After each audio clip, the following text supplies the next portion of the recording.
What is happening, Dolphins fans, and welcome to another episode of the Fins Tailgate. Tonight, on the tailgate party that never seems to stop, it's Tuesday. It's Tuesday. We've been doing this a couple weeks now. Thank you, son. Attaboy brought his daddy a glass like he asked. Thank you. We got a special guest like every Tuesday we've been doing. This one is a super secret special guest. As you guys might have looked with the last guests we've had a ghost of Adam Gase. We've had John Christolakis came through here. We had King of Finland coming through here, discussing all stuff with the Dolphins, right? And doing a little bit of interviewing, but mainly the points of the show with the special guest hosts were, let's talk about the Dolphins. What happened last game? What do we expect to happen this game?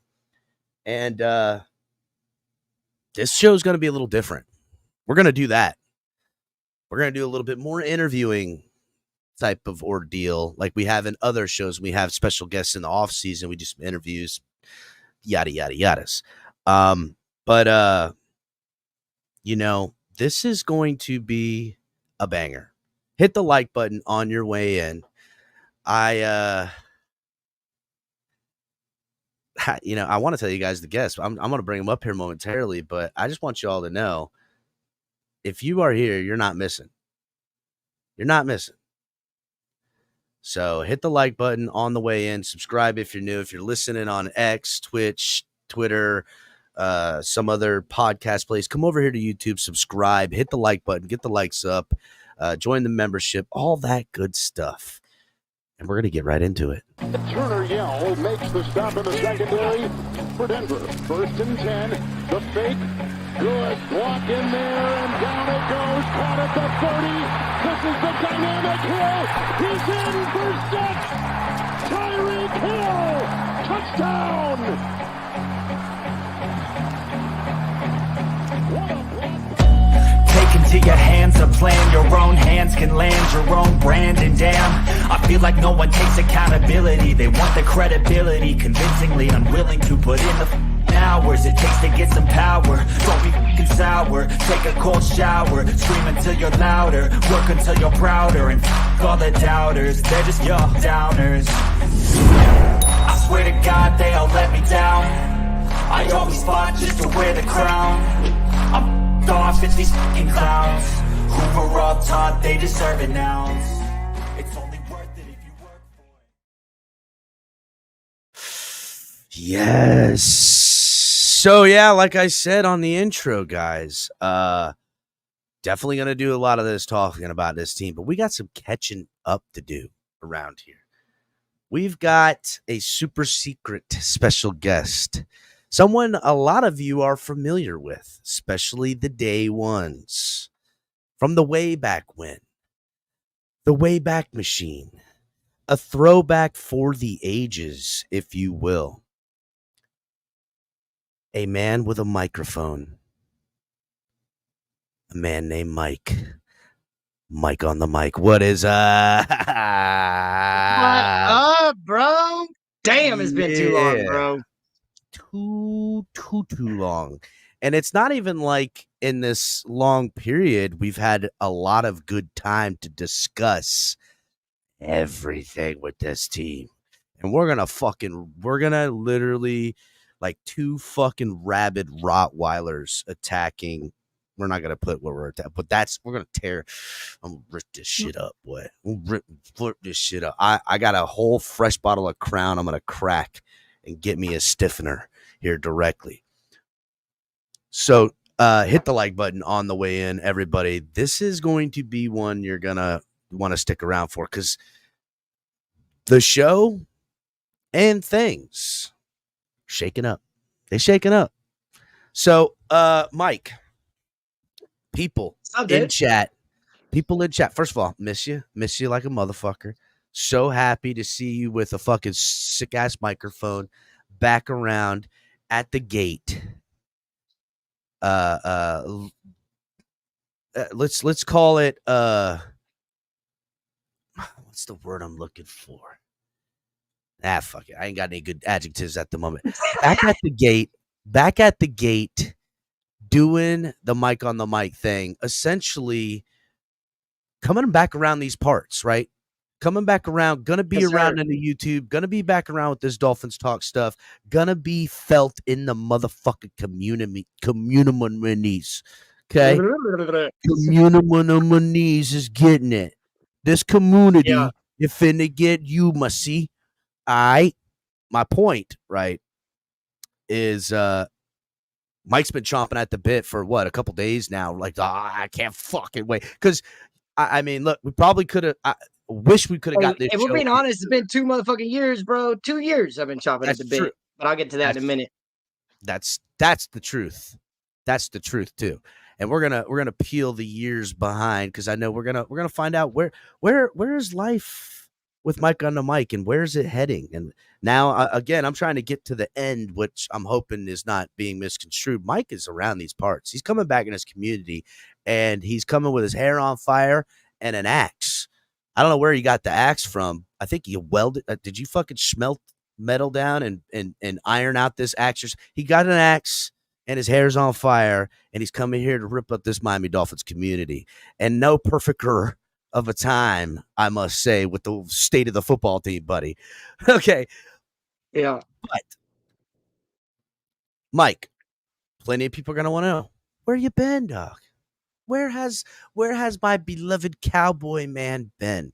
There's lots of couple people wetting their panties right now. Mike being out. Oh shit! Watch out! Might put on some of them assless leather chaps too, boy. Look out! Where have you been, buddy? Tell us. Get us caught up. Well, I mean, how you do? First of all, how about this? How you doing, man? Okay, I ain't never been better, bro. Like, it's just there's a whole level of newness here in my world. It's been 2 long years of just growth, personally, mentally, everything. So when I originally left, I didn't want to get into it. I think I mentioned it on one show. Kind of told a few people behind the scenes. We were taking off, bro. Like, I still remember 126 days. We got to like 1,500 subscribers. We were killing it. And it, buddy. Man, it was intense. But so I found out I have twins. I got 5-year-old twins, and I got a 7-year-old, all girls. The oldest is a redhead. One of the twins is a redhead. One of them looks just like me. One of them looks just like mom. But excuse me. Shortly after we got to that mark of subscribers, I found out the girls were we got a diagnosis that it changed everything. Life got complicated. Now looking back, it changed. Yeah, now looking back, it changed everything for the better for me. Maybe not for the family. I'm since divorced. I had the girls by myself for 2.5 years. But the twins are autistic, and there's a really neat dynamic that when you have twins that are both autistic, they're called awesome twins. And if anybody remembers, that's one of my favorite words is awesome, but it's AUSOME. And man, when that happened, I see the play on words there. That was pretty cool. AUSME. I like that. That's pretty good. I like that. Okay, yeah, continue. Dude.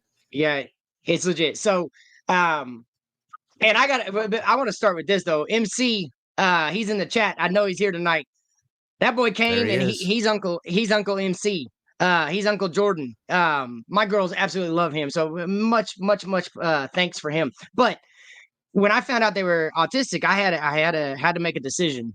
It was jump all in and relearn how to be a parent, or still split my time. Man, I love this community. Y'all know it. I love the Dolphins. I bleed. My dad was at the second longest, or I guess it's his third or fourth longest game ever. Dolphins versus the Chiefs in the playoffs. Like, he was at he remembers the Kellen Winslow being carried off the field with an IV because of that game. He bleeds aqua and orange. Yeah, I bleed aqua and orange. I still chat with your dad every now and again on Twitter. You know, he'll check in every now and again. He checks in every now and again. Yeah, dude. Yeah, he's legit. Bullet Bob. Bullet Bob. He's retired up in Oh, Pennsylvania. Super happy he has 1,000 subscribers on Twitter, or X, I guess. But anyways, but I had a decision to make. It was split my time between doing what I absolutely love and what I felt like I was born to do, or again, I had to relearn how to be a dad. So I gotta tell y'all, when you find out something like that, you grieve normalcy. You grieve the normal life. You have to understand that it's gone. And so what's up, superstar? So it basically whenever everybody's you're coming born, in. it's cool. Go Whenever ahead. you're born, and I ain't looking at the chat right now, guys. I'll look at it in a minute. I'm gonna finish this little monologue and then we'll get into it and I'll respond to everybody. But when I was born and I started, the first idea I had of a family, you start planning a trip. And I'm going to tell you like this. You plan a trip and imagine you're going to Paris and you're going to have kids. I'm going to get you married. on the solo. Hold on. Let me get you. There we go. I'm going to get you like that. Go ahead. You get married. It's going to look like this. All your friends and family have done it. They got all this advice for you. They tell you how it's going to be. They try to prepare you the best you can. If you have kids, you're never prepared for it, but it just happens. Anyways. So for me, I got on the plane the night before I was supposed to go to Paris, and I went to sleep on my way to Paris. But when I woke up, I was alone. Everybody was speaking French. My family's everybody's speaking French. Like, and everything I thought I knew, it was gone, y'all. Like absolutely gone, because I couldn't do any of the parenting techniques I had learned growing up. I couldn't do any of the parenting techniques that I had learned through friends and family. And so when I woke up, I started looking around and I had a decision to make. I could be sad that everybody I knew, literally everybody I knew, is in Paris and I'm not, or I can open my eyes, look around, and they don't get to go to Holland and I'm in Holland. And a letter that I found called Welcome to Holland, and it explained it perfectly, because everybody I knew was in Paris. They made it to their destination. My destination looks completely different. I had no idea what to do. I didn't know where to go. I didn't look into it. I didn't know how to handle it. We were the first ones to have twins, much less have autistic twins. And I ain't, dude, my girls are amazing. I'll get to that in a second. But so I had to step away. And it broke me, y'all. I was living my dream doing this, talking to y'all every day. Yeah, everybody. El Cap is like my brother from another mother. I missed everything, y'all. But I turned to 180 and I walked away from this to walk headfirst into my girls' lives. And I became the best dad I can. And it broke my marriage. It broke me. Like, you talk about digging deep and relearning who you are or figuring out who you are when you had an idea of who you were. Man, y'all, they taught me more about life than anybody ever has. Any teacher, any mentor, any parent, any relative. These girls are absolutely amazing. They're all about joy. They're beacons of light. And over the last 2.5 years, I had them by myself. And this is not a knock on their mom. This was circumstance. And I would turn them over on Fridays and pick them up Sunday morning. We go to church. The week starts. Same schedule every day. We wake up at 5:30. We go to bed at 7:00. Dinner's at the same time. Lunch is at the same time. Bathroom changes, shower, everything. It's all consistent. It's always at the same time. And the girls were very, very blessed to be in a program, a special ed program down here where I live. And man, I'm happy to announce that one of the twins is in general education. She's still a sped student, but she's in general education with everybody else's kids without any support, killing it, y'all. Absolutely rocking it. The other one is right behind her. She's more of the nonverbal, so she don't really talk a whole lot. I'm having to learn how to, at first you're learning what the grunts and the different facial expressions and the different screams mean, because she don't want to use her words. But she's right behind her. She's actually excelled ahead of the other one verbally, knowing her letters, knowing her numbers.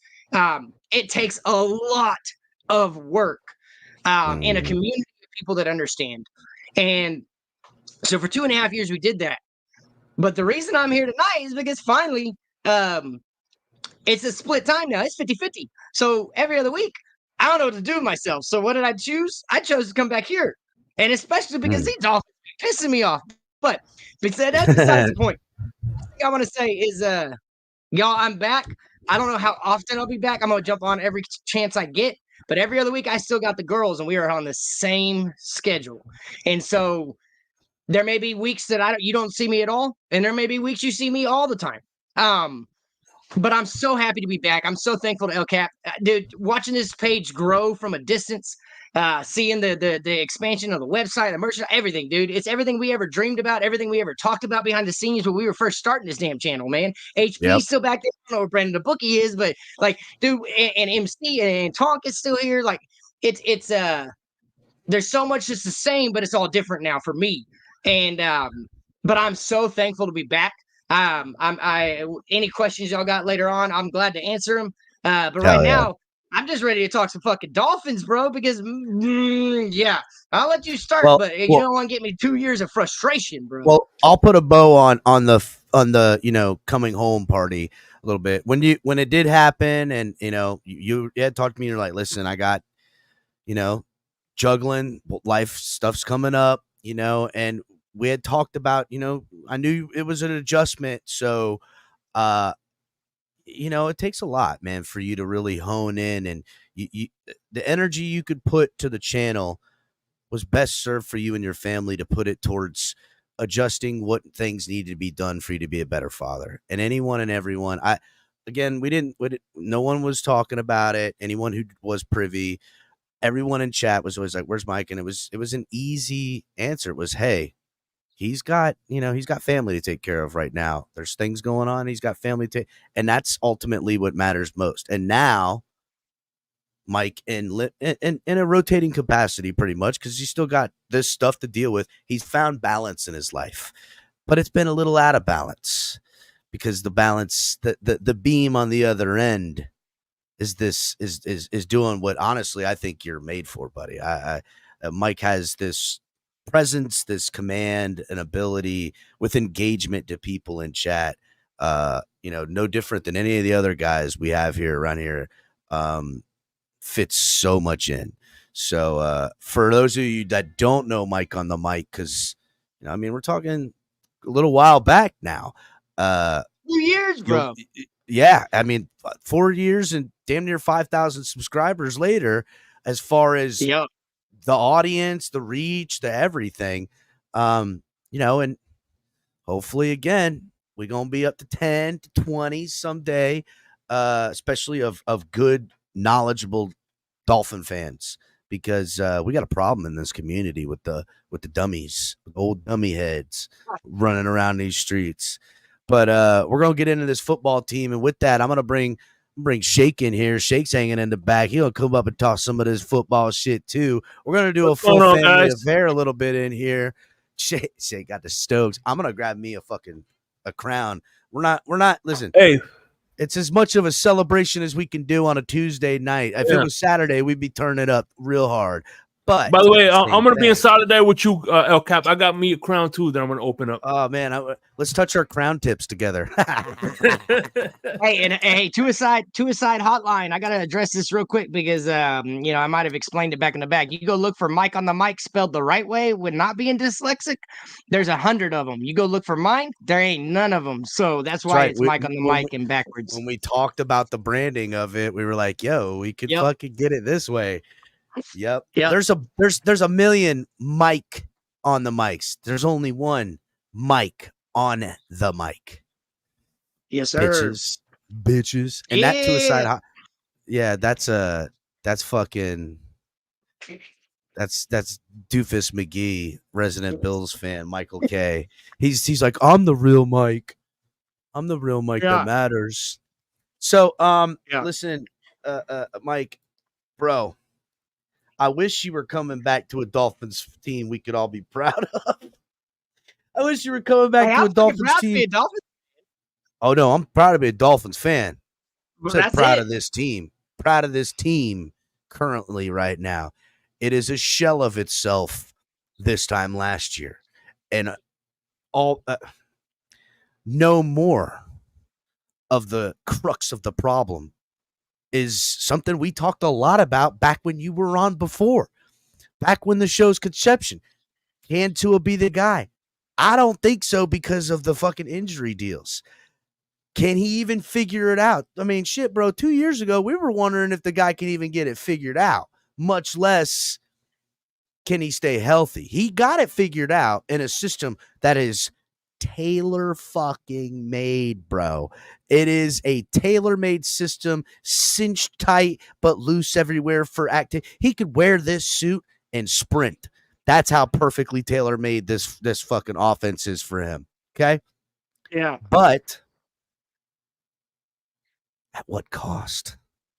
At what cost? Because this tailor-made system can't work for nobody other than him because of how perfectly scripted it is for him. And now the ultimate fear of all that we all worried about the most, health concerns. And to make it compoundingly worse, concussions. And to make that worse, concussions resulting in seizures. What say you, Mike on the mic? No. First of all, Tua is a man. He's gonna make his own decisions. He's a man or But the man? No, he's a man. He Okay, definitely gotcha. ain't the man. But I will say this: he is the man for this offense. But that's besides the point. I'll get to that in a minute. But his anticipation, and I'll say this: what I've learned over the last couple of years is he's got one elite skill. It's his anticipation, guessing where the defenders are going to go, knowing where the defenders, whatever you want to say. His anticipation is elite. It's one of the most. And I'll compare it, and I ain't trying to brush my shoulder off, but I'll compare it to me. When you're in the service industry, you got to anticipate the needs of the table. You got to anticipate the needs of your customers. Got your head on a motherfucking swivel, son. 100%. He anticipates where the defenders are going to go. He anticipates when they're going to be open, and he throws to that window. He throws to the spot, per se, where they're going to be. His problem is he ain't got the arm when he guesses wrong to make up for that anticipation being wrong. But in this offense, last year I saw a fat statue play 17 games for the first time, and I was like, thick Tua. Yeah, dude. I was like, oh, dude. And I remember seeing the picture of his thighs in that all season, and I was like, golly, he got big. Thanks, man. Thanks, Joe. I appreciate you. Glad to be back. Shout out to Joe Riss buying me a shot. Appreciate you, buddy. Hell yeah. But the problem with Tua though is like last year when he's got to find that happy medium. Last year when he gained weight, he couldn't run. He looked like a damn quicksand. Like he if the play broke down, he needed to get outside the pocket. He couldn't go nowhere. But now he lost that weight, and I told my dad at the moment I saw him lose all that weight, I told my dad, I said he's gonna get hurt again. He's gonna get another concussion because he's gonna try and run again. Bro, that was the biggest worry for everybody. I got mad respect for his tenacity, his determination. He was trying to spark that team. We looked like shit in that game. We looked like absolute crap, and he was trying to spark it. In that play, if he had trucked Hamlin and it gone the other way, oh, it would have lit the team on fire. The stands would have been like fans would have been crazy about it. Because that's what he did before he started getting the concussions. He would try to truck people, and every now and then he did truck somebody. But in that play, in that moment, you got to know your body. But for him to put his head down, 2 years or a year removed from 3-4 concussions, I just think it was a dumb move. And he worked so hard with the jiu-jitsu training, learning how to fall, learning how to get tackled, learning whatever. And then it all went out the window because his emotions got in the way, and he was trying to make a point. He was trying he was doing what every other quarterback and every other leader does. He tries to light the team on fire and get them going. And it just didn't work. And now we're seeing that now he's costing the team. But it's not just on him. And we'll get into more of this later. We got a coach right now who, if y'all remember when we hired him, I was on that night talking about how excited I was and how stoked I was and how he was going to bring in veteran coaches to be his support staff. I was talking about how his system, his running game was going to improve, and everything has happened. But there's one problem. He don't know how to adapt to his personnel. And I said this backstage. Maybe it's not pride. Maybe it's just his way of thinking. But the guy has brilliant run calls, absolutely brilliant run play designs. The blocking schemes on the run plays, they're phenomenal. But he goes away from them. And my dad has said for years that Vince Lombardi used to say it best.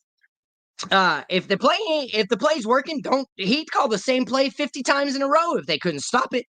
And when you're running the ball like he has, and he's just so enamored with the pre-snap motion and the crazy play designs, but he wants all of his plays to work. He wants every single play he calls to be a banger. And that's a huge problem when it's 3rd and 1. You're averaging 6-7 yards. Even if you're averaging 4 yards a carry and it's 3rd and 1, why the hell is he calling pass plays? So maybe he needs to stop calling plays. I don't know. But back to Tua, I think in this offense, he's one of one that can run it because of his anticipation, his football mind. And I compared him backstage to a different sport, but this guy made the Pro Bowl. He made the Hall of Fame, or he will get in the Hall of Fame. An amazing career, championships and everything, but he was a guess hitter. It's Alex Rodriguez. He knew the situation so well. He knew what pitches were coming, and he would guess, and he guessed right. But he'll tell you straight up, he guessed wrong a lot too. Tua is the same type of player in the NFL. He guesses right a lot. But when he guesses wrong, it's a damn ugly interception, or he throws it 50 yards away from another player. And in this offense, for McDaniel to come in and show 700 plays or whatever it was of what he does good and base his entire coaching philosophy around one player, there's another team that did that when that player left. What have they done lately? And that's the Patriots. They based everything they had around Tom Brady. And when Tom Brady left, they struggled. Because now you don't have the guy that can run the offense. You don't have the guy that commands the offense as well as he did. You don't have the guy that commands the team. Yeah. And so he based everything on Tua being the quarterback, but it's like he never maybe he was just too naive because he's young. I don't know, but he never made a plan for what if Tua's not here. Like, he got hired because he was so in on Tua, and Tua was the guy. And they gave him this big contract after last year. I was a little gun shy on that contract, and that's a tangent. But he's showing his ass right now because he has no idea how to coach his team with somebody that can't run his offense. The best coaches in the NFL, they adapt to their personnel. And when you have a Tyler Huntley who's great at the read option, he's a more mobile quarterback than anybody we had, then base your offense that game, go game by game. Don't be too stubborn to change. Don't be too stubborn to adjust, because you're 1-4, right? We're 1-4 now because he can't, or 1-3. He can't adjust.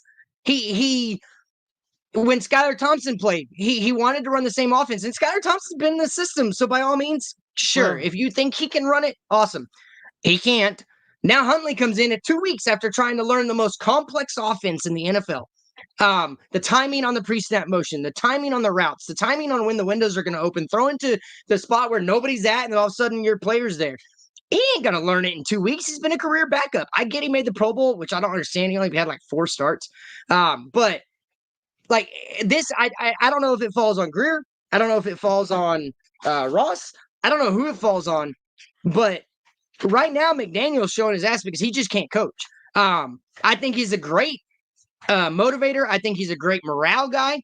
But he's showing that his inexperience because he doesn't know how to adjust on the fly. Now, the other thing that I'm really pissed off, and this goes right to McDaniel. And then I want to let y'all get into on this, but yeah. Dude, the lack of discipline on this team is embarrassing, bro. Like the shitty pre-snap penalties, the ridiculous after the play penalties.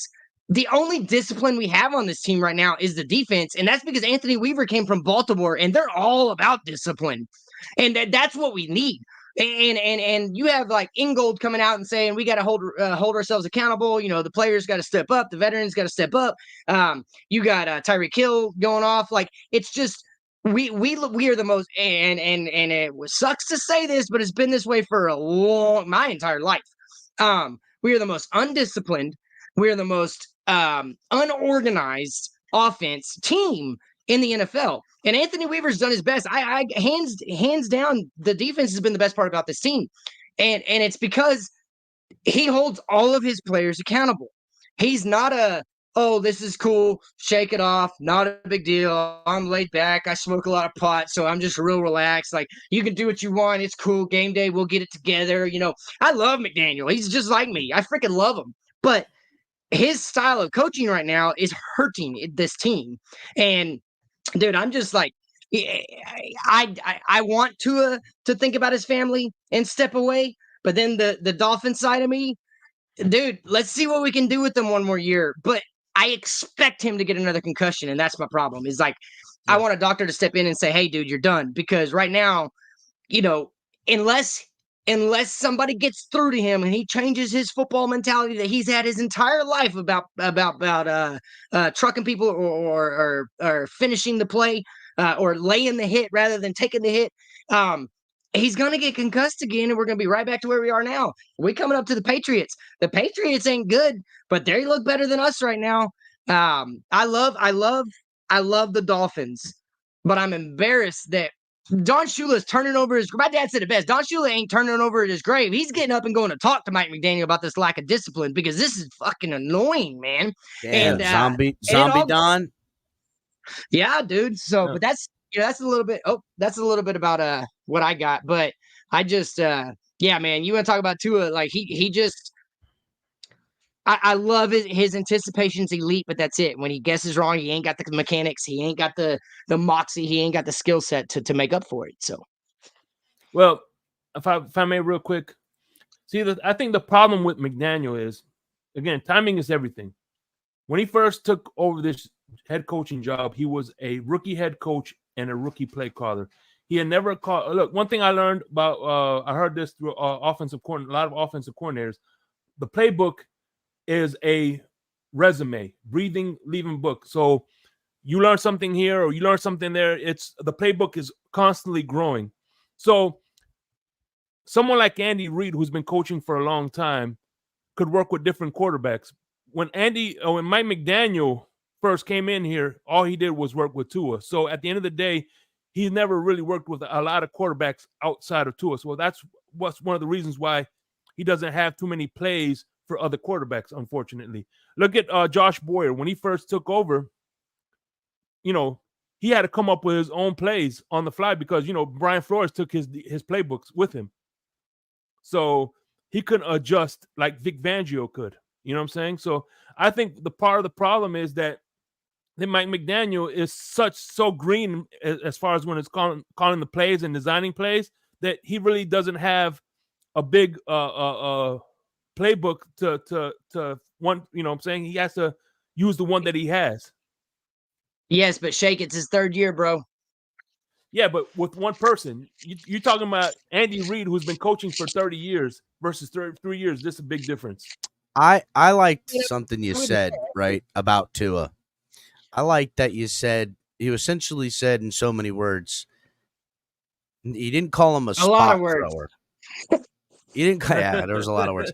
But you called him an elite anticipatory guy, essentially. Yeah. Elite anticipatory, and a guy that can, what was the word? Guess. He takes his ability to have elite anticipatory qualities about being just such a student of the game, and that I'm really on, right, while also guessing on those gut feelings, which I'm down, bro. I'm a gut feeling guy. My gut I listen to, right? And really how he plays the game is a lot like how I played middle linebacker when I played. And that's kind of understandable. Running backs are the same way. It's why when you have a wide zone scheme, you need an anticipatory type of running back because there are guys that remain patient, wait for the hole to open and develop to present the second level and burst through it. Go look at Le'Veon Bell while he was with the Steelers. That was elite anticipatory running. And linebackers have to have elite anticipatory because they got to remain patient. Sometimes you over pursue. Sometimes you you take the wrong angles because you the hole opened up, But rather than meeting the guy, you ran through it and he took the outside lane. And now you've taken yourself again. Those qualities are great on Tua. And it's things we had hoped that would bear fruit as Mike McDaniel came in here. And ultimately it did, right? Mike McDaniel crafted his scheme that accentuated the aspects of this quarterback. Also, while having this scheme that he has mastered, following Shanahan around forever with what he believes is the best parts of the scheme. You know what I'm saying? And he's not wrong, right? Then where I've seen the growth of him from year 1 to year 2 is leaning on Tua's anticipatory skills, student of the game skills, and adding the wrinkles to the offense to get these routes open and accentuate it with his, hey, it's going to open if this is happening. He can almost read the speed of things to put the ball where it needs to be. You're asking a lot of him, but he's capable of doing it. Mike McDaniel, I would say this, right? Tua, with what he does for what Mike McDaniel wants to do, has spoiled Mike McDaniel as a play designer and head coach. And really, it was the one thing I said, now that Tua's gone, I'm going to be watching Mike McDaniel to see who and what this guy really is about. Could he manipulate and change? And he stubbornly said no, because he believed his coaching prowess is so good. And this goes back to what your earlier statement was, pride, right? Pride. We were talking backstage about this. Yeah. 100%. His pride said that I can take a non-anticipatory quarterback and my scheme is so wrinkle-free, and it is for what Tua possesses. And I'm going to shoehorn in Skylar Thompson. I'm going to shoehorn in Tyler Huntley. It was a flawed ideology. And the real problem I have with everything from the jump is that this Dolphins organization decided to get a coach to be this way and do this for a quarterback to be what he is at the best of his abilities, all making sense with zero contingency plan or ability of a contingency plan. So that's where it goes on. If this quarterback that is known to be Tua's last season that wasn't injured, thick Tua, as we affectionately have called him. I like thick Tua because the THICC thick. You know what I'm saying? He's thick. He got junk in the trunk. Okay, I like him like thick Tua. Cap, but they do have a contingency plan. Well, hold on. Let me just land because I want to let the floodgates open. But that was the only year he's played football in the past 7 years uninjured, dating back to college. Yep. He's in the past 7 years, including this year. Every year he has gotten injured to some degree. This is a flawed ideology from the get-go, because everything we talked about 2.5 years ago, Mike, when Ali was coming around, when Shake, shortly after when Shake came here, all of the stuff that we started to worry about. We were worried about it. Yeah, of course. Sure. And here it is where we live. I'll land. Yeah, I completely understand, bro. But they do have a contingency plan. They already put their contingency plan in full effect prior to the season, prior to the end of last season. Mike on the mic's looking at me like, what's he talking about? Yeah, I'm trying to figure this out. Usually I know where you're going, but I ain't got a clue. I think so. Is it the out into his contract? Is it the out into his contract? Look what they did to the fan base, bro. They increased ticket costs in some cases 3 times fold, bro. Increase all the ticket sales. My tickets went up $1,000. I have friends that are paying $1,500 each additional to where they were at. Preach. All right. Give us that Holy Spirit. Give us that Holy Spirit. This. If he goes down and the shit ain't working, hey, at least it's all about the money. They're making all the money regardless, right? All the season ticket holders already full fronted their profits, stuffed, the suitcase. I mean, freaking Ross is probably on his yacht on his way to the Bahamas or someplace like that at this point. Right. And it doesn't matter. It doesn't matter if Tua ends up getting injured again. And let's say he medically retires, because guess what? We ain't lowering prices. We're just going to keep them up where they're at, still stuff our pockets. And we're going to have a rookie quarterback because we're going to draft number 1. Ooh, preach, baby, preach. It's not about winning. It's all about the money. It's just like what Nelly said. Hey, it's all about the money. Hey, it's all what Tua said. About. Show me the money.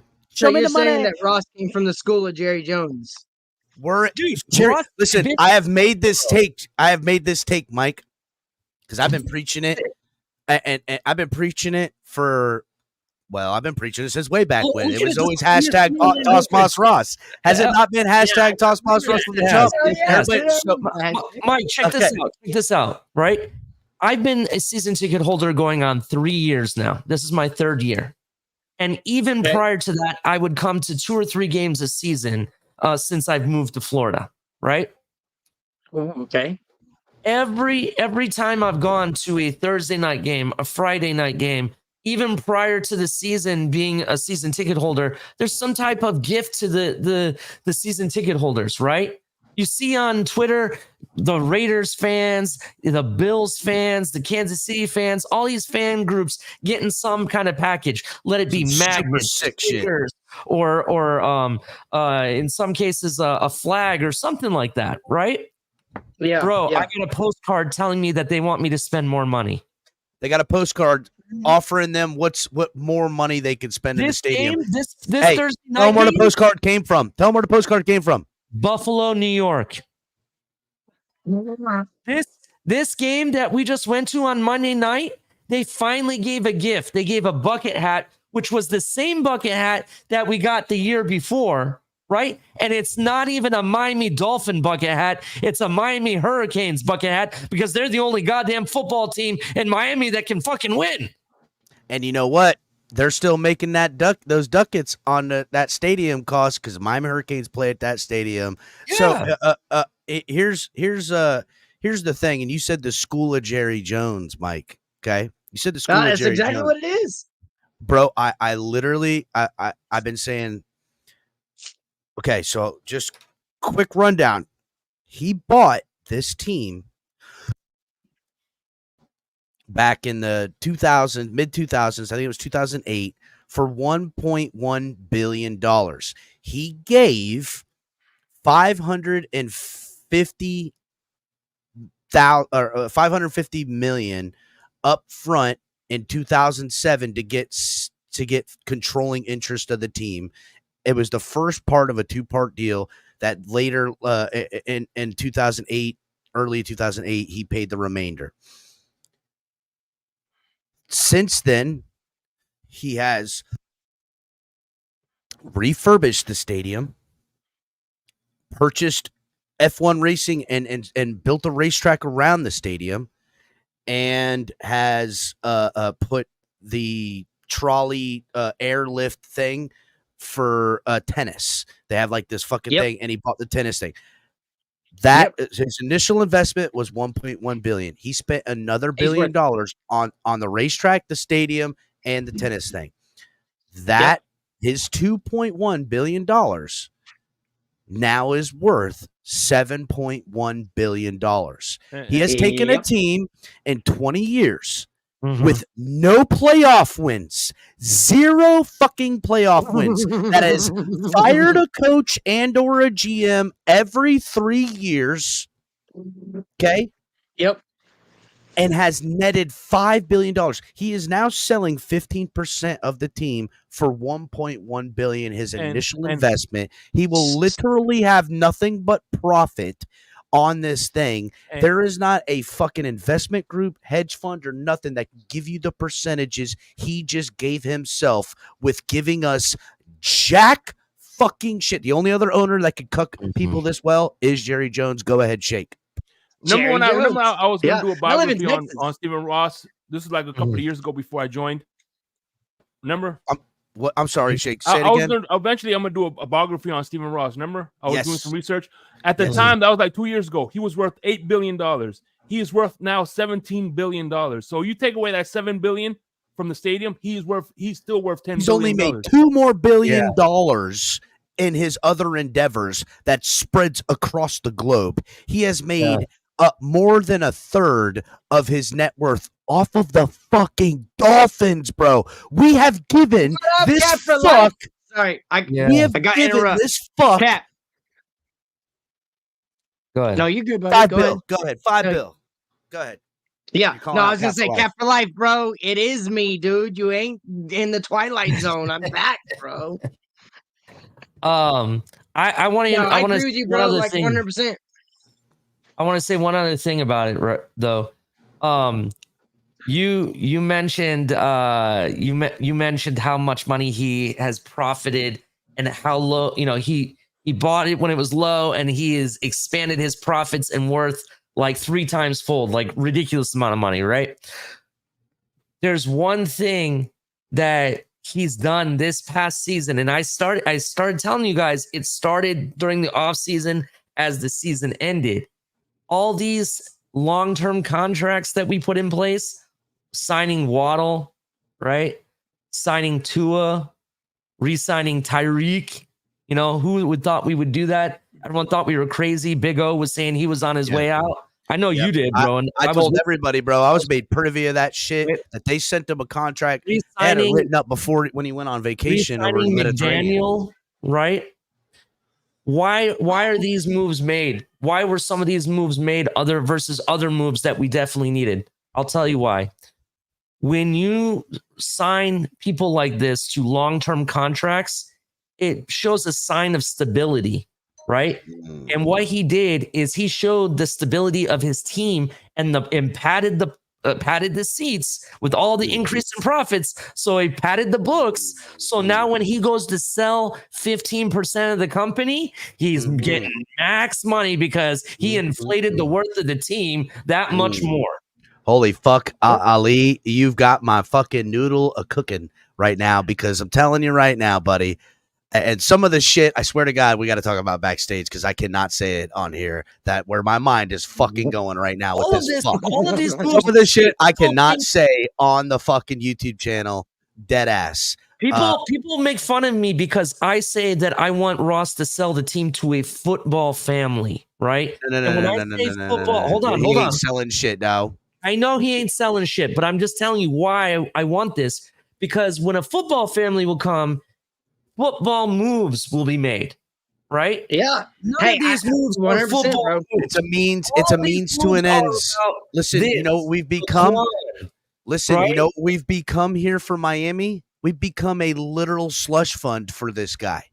Okay, Yeah. Not a I'll slush tell fund you, of his laundering money, but him to jack up his net worth to then hedge his gajillions on purchases, on things like that. The Dolphins season ticket buyers have enabled this guy to do bigger and better business. We have been nothing but a literal Ponzi scheme slush fund that he has fucked us all out of, bro. That's the truth. I'm gonna tell you right now, Ali, you hit on something. A football family, and there's a recency thing that happened in the NBA, and it just happens to be my team. But the Mark Cuban, he sold his operating rights to people that know fucking basketball, and the first thing they did, they got Klay Thompson. Second thing they did, the first thing they did was bring in basketball moves. Bring in defensive guys.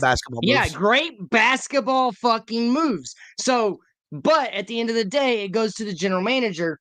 But when you have an owner that understands football, he's not going to let the GM run wild. Like, I love Greer. I ain't got nothing wrong with Greer. I think he's made some unbelievable trades. I think he's made some unbelievable signings. Great at his job. But when you have the ability to just do whatever the hell you want, this is what happens, because you have Mike, real quick, because I want you to cook. But Greer has not only done what he did as a general manager, but as a billionaire manager too. Remember, this guy when he's wearing one hat, he wears two. I just want to say that. I'm not making excuses for Greer, but he's got to manage what the real fucking goal. Greer, as far as being the guy in charge of pulling the scam off, has done it better than any of these other guys, Mike Tannenbaum, all of them, better than all of them, because he's pulled it off in a way that he didn't just cuck us. He cooked everybody, all the NFL, all the other teams. He got us all, boy. I'm just saying, Greer's a G. Greer's a G. Fuck him. You've been a Greer fan from the beginning, bro. Like, you go back to the first I have. few episodes of this. Now, you bro. are a Greer fanatic. But I do think that it comes down to like, we don't have Alex. I know you're talking about one move, but Greer's made more than enough moves to know. Like, you got to know that he's good at his job. Yes, he's made some mistakes, but every fucking GM makes mistakes, bro. You can't be perfect. Name a perfect GM, and I'll bow down to you. But like, I don't think you're gonna come up with one. But I will say this. Hey, you shut the fuck up. You just GMing me. But I've been GMing all kinds of shit. No, but like the football mindset, Ross. I don't know how to say this politely. Don't say it politely. I don't think he had an aspiration to win a Super Bowl ever. I think he said it because he knows that's what the fans want to hear. But I think Ali's right, and I think you're right. I think he's done this all for the money. I think he's all done it for this net worth. He wants Mike, to you remember show what he said when he bought the team, right? No, you go ahead and enlighten me. He said, "I want to not." He goes, "We want to be about winning." But what he was really saying is, I want to make Miami a destination, high class. And he has. Yeah. Oh, yeah, he has. He's put Miami on the map. It's definitely been a tourist attraction. 100%. I agree with you. We have to remember that Miami is not Ross's home team. It's not Ross's team, bro. Exactly. And what I mean by that, because you might not know where I'm going with this, because I'm going to put a twist in this whole juggernaut. Michigan is Ross's team. Dude, if you don't know the backstory, people in the audience, Ross has been investing heavy money, not just into the city of Detroit, but also into the recruiting and the NIL and all the funding of the athletics of the University of Michigan. Him and his daughter are buying up all of Detroit. Yes, they finna own all that shit. Who do you think when did I got that? off the show, it was all about Harbaugh coming to Miami because he was going to leave Michigan because of the Steve Ross ties. Like you preaching, like you're speaking come here, but Ross wouldn't do it because he didn't want to do that to his real team. No. Harbaugh didn't. No. That's what I'm trying to explain. Listen, no. Harbaugh never wanted this job. Never wanted to work for Greer or Ross because it's different than how he was getting in Michigan. He knew what Ross wanted him to do. He wanted for the boys. Salute, Scrap. Hey, for the boys. Hold up. I'm drinking my whiskey out of my cup of color. My cup of color. Anybody wants to donate like $15 or more, I'll chug this beer real quick. What? By the way, this is a one of a kind now. That's the floor. That's the floor. There it is. I ain't even taking a sip yet. There you go. Donate it in. We'll see if we can get them to get it. To me, though, here comes Color. Color, did you wake up? I did, man. I did. What up, Color? What is this, man? Look who it is, Color. Bro, what's up? Got A-Chan on the show? What happened, bro? What's up, Mike? What's up, dude? We're commiserating. Mornings are going to be lit now, bro. Yes. So, what's that, Mike? Actually, I'm gonna change the TFTG group chat. Mike, you're getting put in, and just Color's gonna be dropping that link because I know you're free in the morning. Wait a minute, we might need to scour the history of it though, bro. Before we scour, no, it's gonna be brand new. we need to scrub the history. Hey, Color, you always been a shit talker. I know, it's cool. Color's the biggest shit talker. I'm kidding, Mike. I'm kidding. How you been, man? How you been? Life treating you all right? Oh, dude, Color. Yeah, man, it's been good. I kind of caught the chat. I caught the audience up earlier, but I'm just happy to be back. You and me gonna have some dynamite shows, and I'll be making my Yeah, appearances, here and that's there. why I But came up. I just thought when you said I'll chug this beer for a $15 donation, I thought, $15 boy, right here. mornings Oh, are man. gonna be lit, man. Hell yeah, dude. Hey, I drop the girls off every other week, and I'm good to go. Like we on, want to man. start drinking it. Yeah, I could put a little bit of Rumple Mints in my coffee. It's fine. Hey, Right by the on, way, speaking right of throwbacks, hopefully we don't have to. HB has the thumbnail already where Color is pitching a dress. Oh yeah. Hey! Oh, bro. I tell you what, that might have set off HB's career, Mike. That one Honestly, thumbnail, man. the him throwing the dress is still that was my amazing, all-time All-time favorite I thumbnail, don't know. dude. My personal favorite though is me riding the dolphin, or the You riding one, the dolphin Mike was good. Daniel besties. HB back in the day used to get fucking stupid with making fun of us. He Hey. would make fun of now. I know, right? Wait. Hold on. I think I got the best one on the whole lineup, though. The one I put together was the best. Which one is that? I'll put it up. Hold up. Because you know what time it is. I don't I know remember which it. one. So I don't Oh, know what it Hey, says, but, listen, when Color gets going, we do Lando Takes Color. That was the best. And when I thought of it, HB just Salted, fixed it Mike. and corrected it, but it was still the best. Salted butter, and it's the big sticks. Yeah, it's the big stick. That's the pink Himalayan salt in color, bro. Pink Himalayan salt. Yeah, exactly. I love that one, and I love Color Goes to Camp. Those were my two favorite ones. Oh, that's freaking amazing. So Oh man, it's so it's a good little to see you, preview Color. for what Like, you can expect in the mornings going for. hell yeah! I mean, I can't see you right now, but like hearing your voice, bro, it's still the best. We figured Mike McDaniel's voice was not slow enough for us.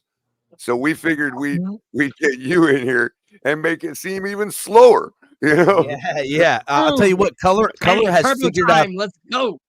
Color has figured it out. He does Mike McDaniel's speeches on like 1.5 times when he's at the podium. It has made Mike McDaniel so much more watchable, bro. Oh, it's actually it is kind of so much normal. Amazing. Does that? Hey, It's you know so that. much You know more that here. Hey, here in Texas, yo, everybody loves that motherfucker.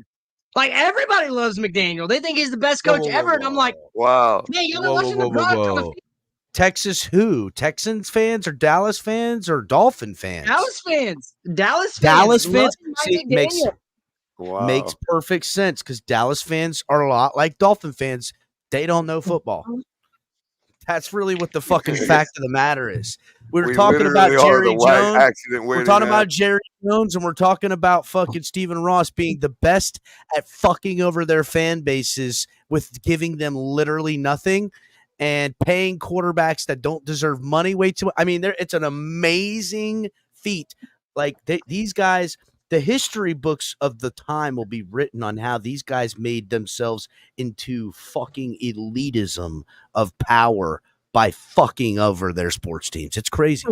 Yeah, 100%. And Scrappy, you damn right. Miami is the AFC version of the Cowboys. Like, not one. Right. There ain't no argument there. There's not.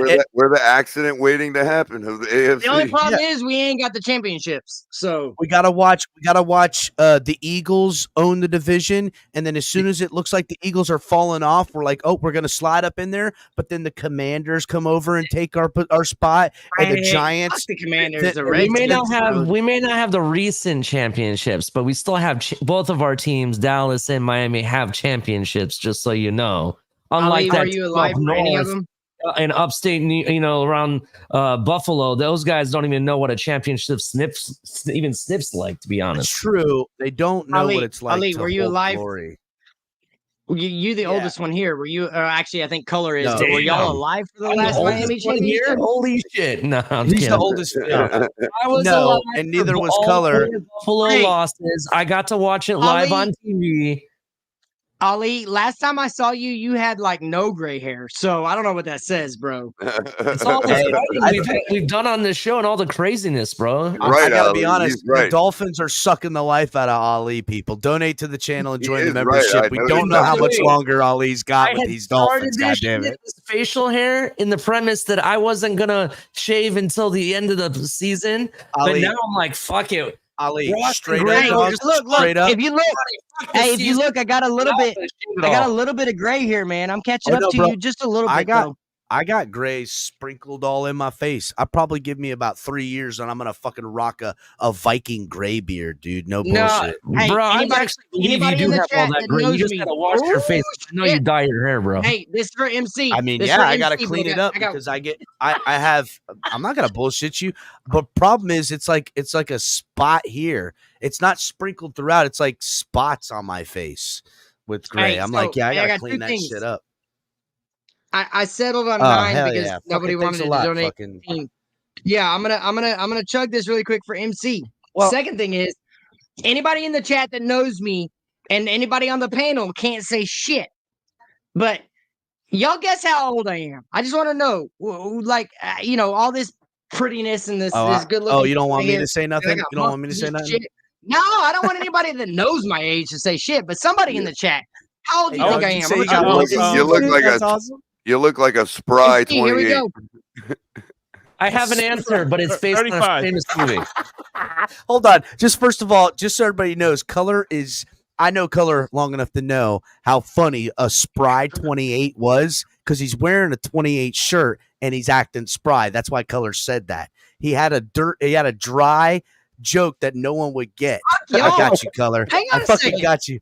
He goes, "You're a spry 28 because your jersey's a 28." It's fucking color comedy, bro. I know this motherfucker, dude. Hey, y'all really think I'm Some people are 45 saying and 40? 40, Man, 45, Shut up. 56. bro. I mean, I know damn, how old you everybody are. knows y'all the first person in the Man, world. you all that know gets- better than to ask. Wait a minute. You all know better than to ask a YouTube audience how old you think you look. Delusional Patriots fan says 37, though. I mean, that's at least I a mean, realistic take that one. age. I'll That's a take the realistic age. Fucking Hey, 56 is fucked up, bro. Right? That's fucking 52? What the fuck? Well, you did Nah, I'm kind of 40, hold on a I turned second. 40 on If we're September doing 3rd. player numbers, I'm going 99. Hold on, listen. They Oh, did, hey. you did kind of sell it as Yeah, you're a the amount lot of women older I've been than you with. are. You did kind of sell it as you are a lot older than you are. At least Mike on the Joe mic caught Riss, what I was talking 69. about. So you're 40. You were 40 on September 3rd. You said. Yeah, I just turned 40, but I just think it's Well, then- great. Now, Ali, well, like, then- for real, we used to wear jersey numbers for the people we've been with, and Dennis Rodman, I'm not going to say where I've gone past that, but I did wear his jersey at one point. Wait a minute. Wait a minute. Did I just hear correctly? Did you? You definitely heard correctly. You wore Dennis Rodman No, jersey. we're Is that one of? done. Is that one of your bodies? Is that one of your bodies? I mean, for the amount of women I slept with, if you know his Oh. number, then you know it's right. I don't know. I don't know his number. What's his number? Color. I don't know. 99, motherfucker. Yeah, Oh, 99. 99? Oh, all right. Ramen was Okay, 91. word. Ramen was Hey, 91. Hey, Mike's full got a disclosure, I was a 99 man rating. whore for a long time. I was a man whore for a long time, but then I found a family, and then I she want left to me, know. and now I'm solo. So Man, he's like Tua on all the Tua Near's Madden games. He's a 99 rating. So real quick, 3-8 since player. we're playing this game. How old is Capitan? Right? How old does chat think 352. Capitan is? How old does chat think Capitan is? You fucks I mean, might know. if you judge it by your wrinkles, I'd say 50. 50. You know what these wrinkles are from, right? Those are football helmet mean, wrinkles. I'm gonna go Rooting for the 38. Dolphins? I'm going Those are literally football helmet wrinkles. I thought If you them were ever got Dusty close- Rhodes wrinkles from cutting Hey, yourself. Nah. you see this? I still got hair. At least Capitan and I You got know hair. what? You know what, El Cap? I'm gonna definitely got base hair, it dog. off. I'm gonna base it off of how tall I think you are. 55. How tall? Well, you know how tall I am, fucko. You've seen me. Okay. And I'm not very tall. I'm 5'8, 5'9 ish. Man, look at You know, this guy. He's like, look, I look. said I'm like 54, 4'2". like He's like 5'5". 6'10". I know, dude. I'm only But watch. I'm Italian, right? What's this? I'm only 5'8", but okay. Listen, everybody's 42. I must have said it before because there's too many people getting it right. Cap is 38 for sure. Cap is like 38. I am 38 Damn, years old. Speaking of Yes, speaking I of will Dallas, be 39 at the end of this year. How old do you guys think I am? I will be 39 at the end of this year. I'll give you guys a hint. I'll give you guys a hint of my age because Yeah. I don't think I'm super old, but I'll give you a hint of my age. There's a famous line in a movie that the answer is, and that is your hint. 23. What the fuck? Every fucking movie has a famous line. No, What the fuck? That is the Dude, shittiest. there's thing like I've 100 ever heard. years of movies I could take. Some of them are infamous, but That yeah. is a fucking terrible fucking thing. 23 was the best guess, honestly. And I know your ass ain't 23. What No, the I mean fuck? not 23. 46. Close, but no. 47, because I know there's a movie called You guys are 47. going way too old. I thought $1. so too. I was thinking 43. Okay, I'll give you $1. the 42. Oh, Jackie 43. Robinson, motherfucker. 42. Hitchhiker's Guide to the Galaxy. It's a book and also a famous movie. Hold I up. know Wait a the second. answer What about a twice. galaxy? Slow down. Hitchhiker's Guide to What'd the you say? Galaxy. Hitchhiker's Guide to the Galaxy. Fucking love that movie. Continue. The answer is 42. 42. But Jackie 42. Robinson is better. So why didn't you go with that movie? Yeah, thought for reals. Both movies are good. I mean, it's just the most well-known retired number in baseball. They literally all wear it. Honestly, when he started talking, my first thought was Jackie What up, Robinson. Ali? Honestly. Yeah, right. Ali's Caterpillar. What the fuck? Michael Well, Lee. just give me a name. He gave us That is one, not- so Give me a whatever. name. May look like a caterpillar now, but I'm trying to get my Sam Elliott going. Okay, leave me alone. All right, it's Hey, I had growing it. right now. No, Mike on the mic. All right. Hey, I I'll- got prettied up. I got prettied up for y'all today. I got my I will hair ma- I will cut, call and my him beard Buddha. lined up just for y'all. So, Please give me a Mike name. on the mic. Guess if you had to guess my age. Hold on a what would second. you think Wait my a age second. would be? Is that Michael? It is Michael K because it's the upside down dolphin. Yeah. But Only it's Shake, Ali's Caterpillar? Hang on, Honestly- hang on. Shake, That's Shake. fucking What's good, your dude. favorite That's band? What do you mean? Shake. What's your I s- favorite band? My favorite band, Bone Thugs and Harmony. That's not a band, but that's my favorite group. Good. It's a band, bro. So you're like 44. 46. Damn, that's a fucking good way to I guess wouldn't somebody's mind- age. Doesn't Bone You- Thugs have that song? All right, I got one. Hennessy I got one. or something like that. What's your favorite band, Ali? My favorite band, Thanks, like Scrappy. rap group or band? And I don't give a fuck. Band, whatever. As long Katy as there's Perry. more than two motherfuckers that are doing musical All right. shit. True to my heart, when it comes to band, I always think of rock music, and I'm gonna go with Nirvana. Smells All like right. Teen Spirit's my favorite song. bro. damn, I got I will you. I jam got That's you. kinda- Nirvana. Man, Nirvana. no wonder you're a Dolphins fan all because night that long. is the worst music on the planet. Oh, get the fuck out of here. This guy just wants to listen to some Inland Boys playing some reggae. Nah, and he smoking wants that Fleetwood some Mac and that doobies. Journey. Nah, bro, you fucking off the top rope by color. What's your favorite shit? No, Damn, I that was love, fucked up, bro. I love all kinds of music. I love a lot of grunge, like 90s rock. I can't stand Nirvana, man. That is the word. That is the one group I just absolutely can't stand. Who do you like? You like Green Day, don't you? You seem like a Green Day Actually, guy. Yeah, you not fucking anymore. dork. Not Fuck, anymore. Green Day sucks, color. Yeah, not anymore. Who's a Journey fan, I'm more of like a Bad Religion kind of like you know. Ew, I fucking hate Bad Get out of Religion. here. Ew, color said Bad That's Religion. on the punk side. On the rock side, I could go with like some of that new stuff, like Breaking Benjamin, you know, kind of stuff Okay, like that. all right, fuck it. I don't know. Give me your Crusade, favorite, something Mike. like Well, Oh, and to fuck be it. fair, I had no idea where no. that. I'll do my favorite. All Well, right, real go, quick, Mike. I have to make a Benjamin. disclaimer. I had no idea that Breaking Benjamin was from the soundtrack of that Goofy Kids vampire movie. So don't put that on me. They make great All right. music. I have no fucking clue what you're talking about. He's I haven't got talking a about, fucking hang on. Twilight. He's talking about Twilight. yeah, Twilight? There you go. Yeah. Didn't watch him. yeah, I Shit, Dude, I was remember, like, listening to this. I was Edward listening Cullen, to this right? music for like, bro. I'm listening to this music for like 5 years, and I'm like, yo, this is really good stuff. Where have I been? And then I Hey, found Cap out. is Then quoting I Green found out Day. it was all written for color Twilight. real I'm quick like, because I want to shut hear. I up. want to hear Mike's shit. But I've listened to Breaking Benjamin. I've heard it. I probably could sing you some of their songs. I would not bring up their name and talking about bands that I'm repping. Go ahead, Mike. Wow. I got a Just so you shine know. down. Shine down. All right, Mr. All right, Mr. Mushroom. Hey, hang on. There's very few remakes that are better than the original, but Shine Down Simple Man, fuck man, it's right Shine there. Down's pretty good, It's bro. not better. No, I'm gonna admit, Shine Down's pretty good, bro. I got them on the Breaking Benjamin playlist. Shine Down. I got Talking about remakes that sound horrible compared to the original. Fucking Color with the redeeming himself, bro. Oh my god! Ollie, you can't just glaze over what he just did right there. How about Volbeat? You guys like Colors like Shine Down. Fuck yeah, got him on that Breaking Benjamin playlist. All right. What about Volbeat, bro? You like Oh, Volbeat? bro. All I gotta know get is your opinion real quick. I gotta get your opinion. So recently, about a week ago, I listened to the new song by Linkin Park, right? And they have a new singer because if you don't know, because the guy passed away. Oh man, new singer's terrible. They have a girl singing for them. The chick. That song's okay. That song's okay.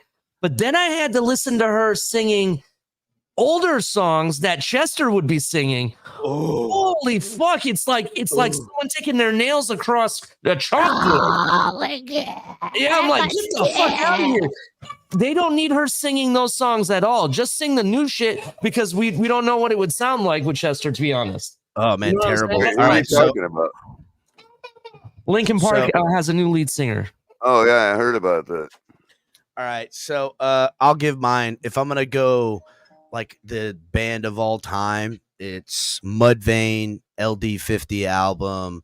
I literally have that fucking. Yeah, I like logo. Hell Yeah. That's half Nope. Mudvayne. Listen, you know what I mean? Mudvayne. Listen, for those of you that rock music you can tolerate, you gotta read along in the lyrics in the Mudvayne LD50 album. It is literally some of the most profound poetry in music. The guy is so fucking smart, and like he's a fucking mad genius. With dude, he's got words that he speaks in these songs that you don't even know. I had to look some of them up. They're so fucking big. It's crazy. He puts these All you words had in to music. do was give me a call, bro. Color, I'm telling you right now, if you read some of these words, you'd be like, I don't know what that word is. There's no fucking way. Anyhow, so they're like 14 syllable words. Well, that's why I like Bad Religion, because it's like a college professor singing punk, man. I got that. I don't know. I don't like punk, honestly. Don't like it. There's some punk-ish music I like. So LD50 album by Mudvayne, all-time album. I Set My Friends on Fire, sick ass band. That genre of music is right up my fucking alley. And then like there's like Suicide Boys and Bones. Fuck yeah, dog. That's like they're killing it. That's where my shit's at right now. Suicide Boys and fucking Bones. That's where my shit is. We got Mike on location trying to pull up in the second stream. There he is. So yeah, Mudvayne is not garbage, scummy. Go fuck yourself, dude. He fucking prick. He goes, I'm going to get beer. All right, get beer. Scummy fucking Mike. He goes, fucking Mudvayne's garbage. What a fucking douche. Oh, So by the way, yeah, Bones is the You shit. shut your Rob. mouth. What's that? I said you shut your mouth. I'm going to get beer. All right, we'll get some beer then. So, So- Cap, I forgot. I have one thing I needed to report from. You said we got Mike on location. It reminded me of something I forgot to mention last night. It was so bad last night. The optics, everything. I don't know if people are aware or not, but we literally had Lee Offman sing the fight song to open the game. We had to what? We Wait a actually second. had Lee Who is Offman on the field to sing the fight song to open the game. He's Who? the guy that wrote the Dolphins fight song. No shit. Yeah, he's like 90 billion years old, and he's out there half dead singing the song. Goddamn, Color. Now you're breaking my fucking heart, bro. I mean, they made it a big ordeal last night, and there was nobody in the stadium to watch it. Yeah, I know. I mean, I will say he had the best view being surrounded by the team cheerleaders, though. Oh, yeah. Old Coot with a bunch of cheerleaders standing next around him, bro. It's funny. Hell man. yeah.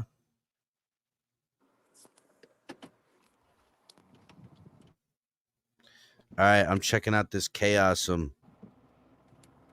Fuck yeah, dog. That's right up my alley, probably. I was about to say, what the hell? We just got quiet. Everybody forgot what to say. No, I never forget, dog. I was looking up a fucking band that Rod put in chat.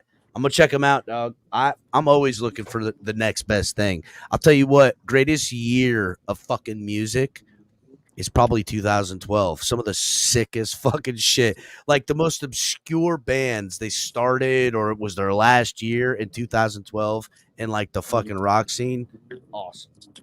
Awesome.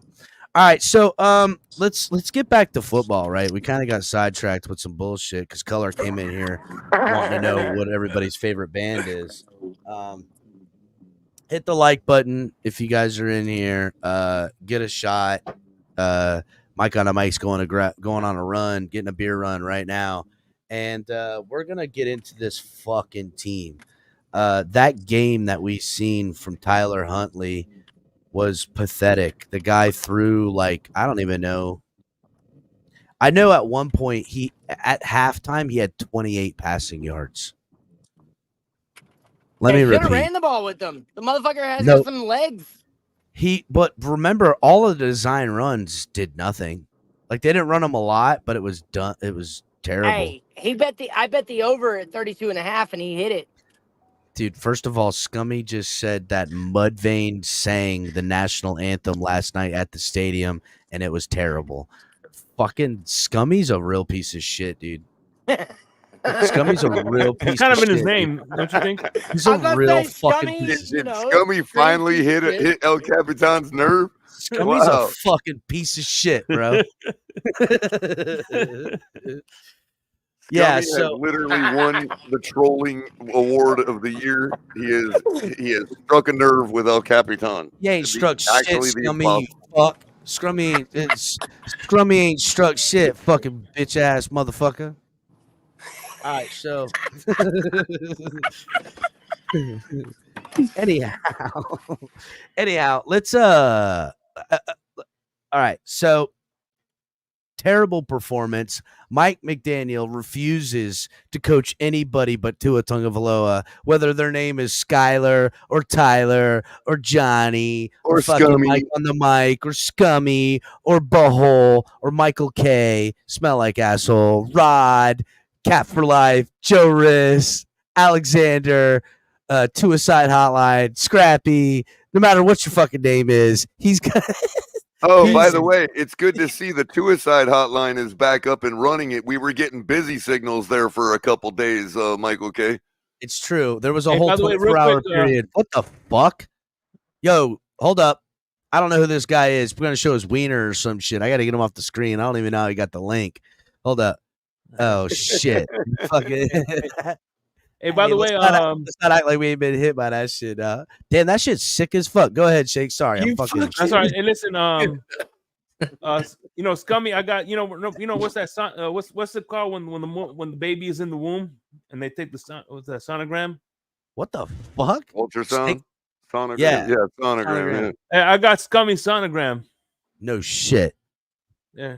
There it is. You're fucking. Scummy's a girl, bro. I'm looking real close. That Brad Pitt movie where what was it, Benjamin Bottom or something like that? Scummy's a girl. I just seen it. I didn't know Scummy was a chick. I know Scummy was a chick. Hey, Scummy, what's good, girl? Jamie Lee Curtis, bro. What's good, girl? Jamie Lee Curtis. What's up, baby? What's up, Scummy? No, so El Cap, just so you know, I collect Star Wars helmets. That's what this was. I just got a new one. It's a what helmet? I collect Star Wars helmets like Darth Vader, Stormtroopers, that kind of stuff.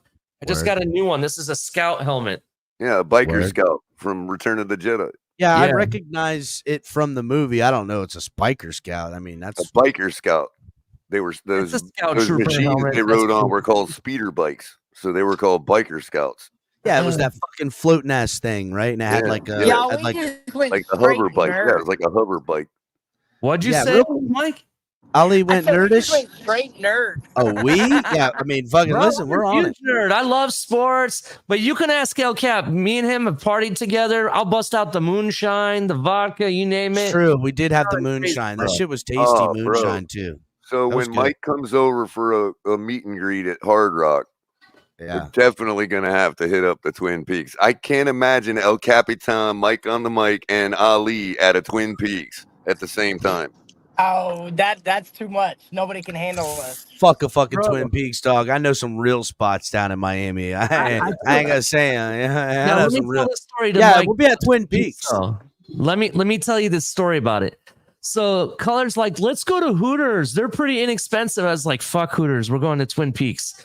And he's like, okay. And he's like, what kind of place is this? And we get there and he walks in and his mouth and tongue just roll out yeah. like a carpet. Instant I'm a boner. big fan of holy plaid skirts. shit. What can I say? Instant first of all, boner for Color. Color brought his microphone. It's more like cartilage, but yeah. Gross, dude. Well, this show's not getting monetized. Donate to the program, hit the like button, become a member because we've made it. Actually, you know what's crazy? And man, I don't want to jinx it, but I'm going to say it, guys. This is the first October that the channel has seen that we haven't been demonetized. Hey, No shit, you're right. This is the first October this channel has seen not demonetized. How fucking nuts is that, bro? Except now you just pissed off some I got it. blue-haired freaking YouTube admin that's gonna be like, "Oh yeah, El Cap, watch this. Hold my beer. Hold my Corona. Richard. I mean, hold my Heineken. No, not Heineken, not Corona. Hold Bud my Light. fucking nope. Bud Light. Maybe Bud Light. Maybe Bud Light. Might be a Bud Light. Might be a Bud Light. No, what's those fucking fizzy drinks that got alcohol in them that everybody's dying from now? White Claw. Yeah, White Claws. How much you want to bet on NBC Talk Football tomorrow? We're gonna see. Oh, brand new sponsor, Twin Peaks. Dos Equis. Oh yeah, Florio. You mean yeah? Yeah. Florio. just Oh, pulled Mike, up you Twin don't Peaks. know.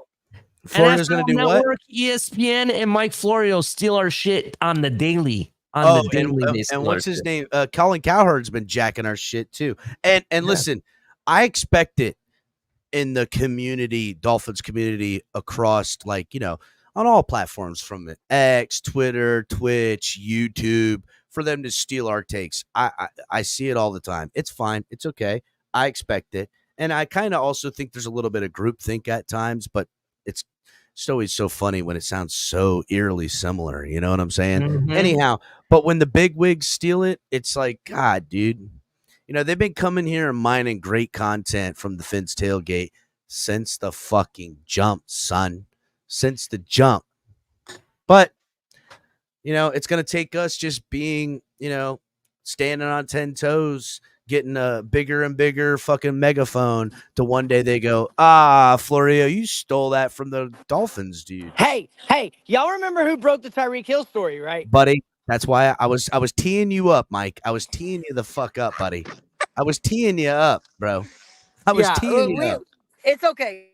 We got our claim to fame. It'll come soon. It literally is stamped, time stamped, Yes, sir. the whole fucking thing on it. And you know what's funny too? When I broke the Vic Fangio story, right? When Vic Fangio got hired and Vic Fangio then went back home and there was no signed contract, everyone and their fucking mother was coming for my neck. And then not 3 days later, it was announced. And I was like, oh, wait a second. I thought I was a liar. And it literally like fit every detail I gave. But whatever. You know, it's okay. You know, again, Mike Florio, you can take that. Colin is he Cowherd, even still around though? For real? Because yeah, honestly, I ain't Florio seen him in is forever. quiet. He's quiet as fuck these days. Did he get really fired? is. No, Oh, he's still he around. got absorbed. He got absorbed. That Florio whole talk show, the rights are owned by NBC now. Hey, Yeah, I that was gonna four-letter say- He's an word employee is now. shit. He's an employee now, not a fucking. You know what's funny about that though? Sims is standing. He's like everywhere now. I've seen him like on every channel, every panel. You know that is not Fox or CBS. Sims is on, right? And he's like one of the main people. And then they had this outtake. Oh, let's go see what Florio thinks. And they had to go away from the panel like he was some outcast. And I'm like, are you serious? Like, so Florio didn't give Sims the good working advice, and that was steal your takes from guys like us. And Sims is now floundering because he doesn't have anything to bounce off of. Hey, he doesn't. Hey, he just. Go ahead. I got one defense for him is he's a hook 'em horns, but other than that, he was shit. He should never have started. It should have been Major Applewhite. The dude's living off his dad's name. That's right. That's right. Everybody knows it. Yet, Dolphins fans have no problem making fun of Chris Sims, but fucking what's his name? Color Orlovsky. I was just thinking the same thing. Dan or fucking Walski. Yeah, he's God. First of all, they clapped their cheeks for this fucking cuck. The guy was a terrible quarterback. He was a punter. I thought he was a punter, bro. I didn't even realize he was a quarterback. For the Lions. His most infamous play is running out of the back of the end zone on a safety. That's his claim to fame. Maybe that's why I thought he was a punter. And he looks like that's true. That's true. Because I can see that happens to punters a lot. Like if that's the only highlight I ever saw of the guy, like out of my peripheral, you know what I mean? I probably thought he was a punter. You wouldn't be wrong, honestly. And it was like to lose the game too. Anyhow, of course, if you watched last night, you might think Tyler Huntley was a punter. You know, that's true. That's true. What's fucking nuts is that he also looks like the fucking. You ever seen House of a Thousand Corpse? From fucking Rob he was Zombie. hot back then. He looks like the giant fucking skinny weird guy that's in there with the stringy hand. His hands are like 4 times bigger than his head. No bullshit. Anyhow, that guy is the gospel. He's preaching the word of Tua.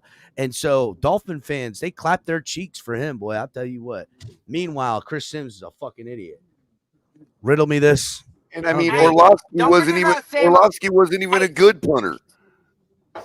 I don't know why our my Longhorns love Tua so much, but don't forget about Sam Acho. He be talking about, or Emmanuel Acho, whatever his name is. He be talking great stuff about Tua too. At least he dresses better. I mean, Acho is the best dressed pundit. I don't know why. I don't know. Ryan Clark. I don't know why. Last night was nice. But Emmanuel Acho doesn't drive me nuts like everybody else does. I don't know what it is that you know what it is. He's got this delivery. Smile, bro. A smile goes a long fucking way, dude. He's got this delivery that is, he's preaching. He's not giving a take. He's preaching something. The way in which he crafts it, he's so good at it that you're like, I don't know what this guy's saying, but I like it. That's it. I don't know what this guy's saying, but I fucking like it. Like, I don't know what this guy's saying, but it can be. I gotta get it off Amazon, man. Whatever it is. Yeah, that motherfucker can sell you a tomato popsicle in a white suit. Go ahead. Cap, when are we doing open panel? Oh well, Color's been. If we're going to, I just need to know before I respond to somebody. Come on, Marley. Oh no, we're not doing no open panel tonight, buddy. We do open panels not as much anymore. I do one on Fridays. I was just asking. So we do Saturday night Wolfpack will be one. Saturday nights we're opening panels. Fridays we have panels. Color does panels in the mornings sometimes in limited capacity. There is times when Color can feel. We ain't got no open mic anymore. Well, we not can. An official show, no, but no, we don't. Well, we do. We do with Friday's show. We do with Friday's Friday Drive Time and Ali's Exhale, Club Exhale. That's kind of open mic too. Yeah. But it's no longer Club Exhale. Now it's Saturday Night Wolfpack. So we used to do Saturday Night Club Exhale. We would get shit house. People would buy shots. Now it's turned into a complete wolf pack. Like it's going to be a free for all. We're still going to get shit faced and yell and scream and pound sand. Yeah. Getting shit faced is my game.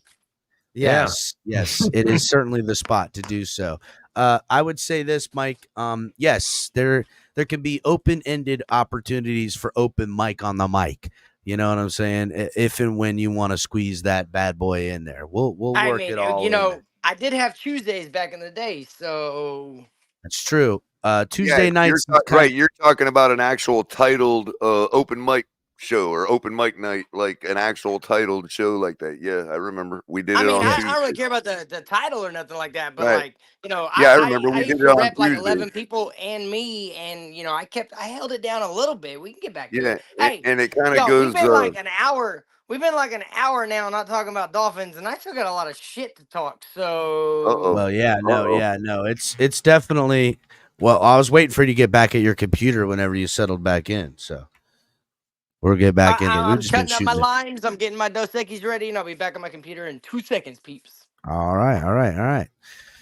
So yeah, there's Wait a minute. He's cutting up limes. He said limes, not okay. lines, Not not limes. chopping lines. He's We're cutting not the limes. offensive line coach for the 49ers. Okay.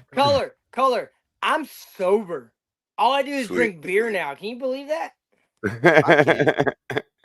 I just I can believe it. He's sober. And You're right about my speed, except replace That's called beer Texas. with Hey, you've heard of except California replace the sober? That's beer called with- Texas sober. That's called Yeah. Texas Hey, sober. Texas I'm sober is now. I only lots drink of beer. beer. Well, I was gonna say I'm Florida sober. Just replace the beer with cannabis, and I'm in the same boat.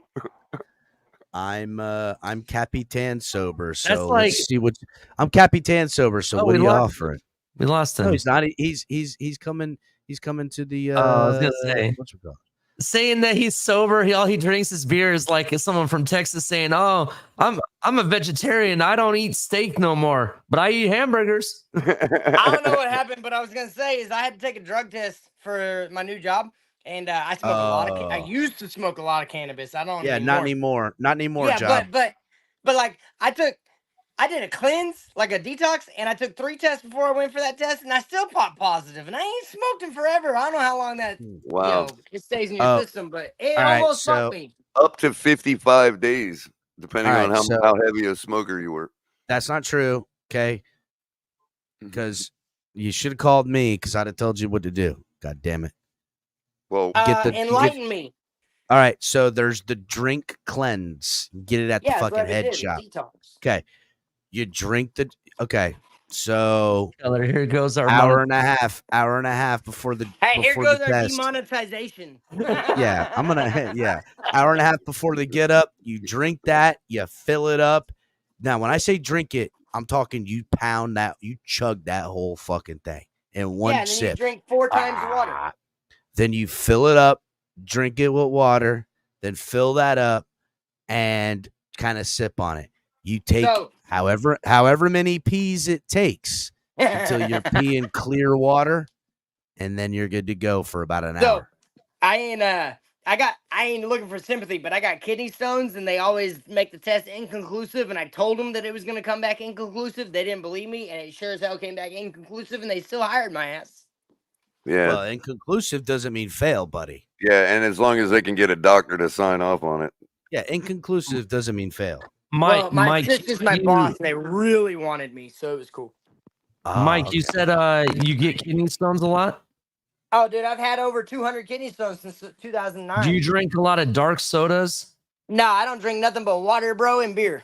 Because if you drink 2 beers, warm beers at that, if you drink 2 beers, you can piss out any stone you want, bro. Yeah. I would say that's this. how I got rid of mine, to be honest. Beer? No, yeah, kidney 100%. stones. Yeah, with beer. A dark amber beer is what I had. Yep. What I know, dude, I'm telling you, I've been like, I went to a urologist in 2010, and they told me that I was predisposed, that I could never get rid of them, and I was like, you gotta be kidding me. But no, for real, I had them ever since. Well, I would say drink some dark amber beer. It sounds like it's medically needed, is what it sounds like to me. It's the only way I can pass them. Sounds like it's medically needed, forever. Ossifer. I'm fucking Ossifer. I swear to drunk, I'm not God, and I need this. I need this to pass my kidney stones. I got a precondition consisting medicines, and this is medicinal. Thank you. Drive me home. Drunk, I'm not God. Yeah, you like that, huh? You're welcome, fuckos. All right, so let's get back to this fucking Dolphins. Dolphins. I never mind. I'm not gonna say it. I'm not gonna say it. Soul searching. That's what Let's just say- McDaniel's doing all day today. Soul searching. Just say, Wait till they take a follicle test. They take a By the follicle way, test. by the Find way, out I where need you shit, bro. real quick See what it to comes start out. off the Dolphins talk. It just occurred to me today. I was talking things out. You know, that's how I figure out what I think. I talk things out. with You know, who? Does it really matter? I mean, I'm kind of wondering now, is this with me, the show, or yourself and your friends that live in your head? You know, All of the above. all of the above. Right. A group of people. You know. Yes. All right. But it just occurred to me that I made a mistake in my take about McDaniel being fired if he loses last night and all that. I just realized we didn't get the news today. I've still got life in my take left. Like I'm not dead yet. Tomorrow? Because No. tomorrow? No. What happens after the Patriots game?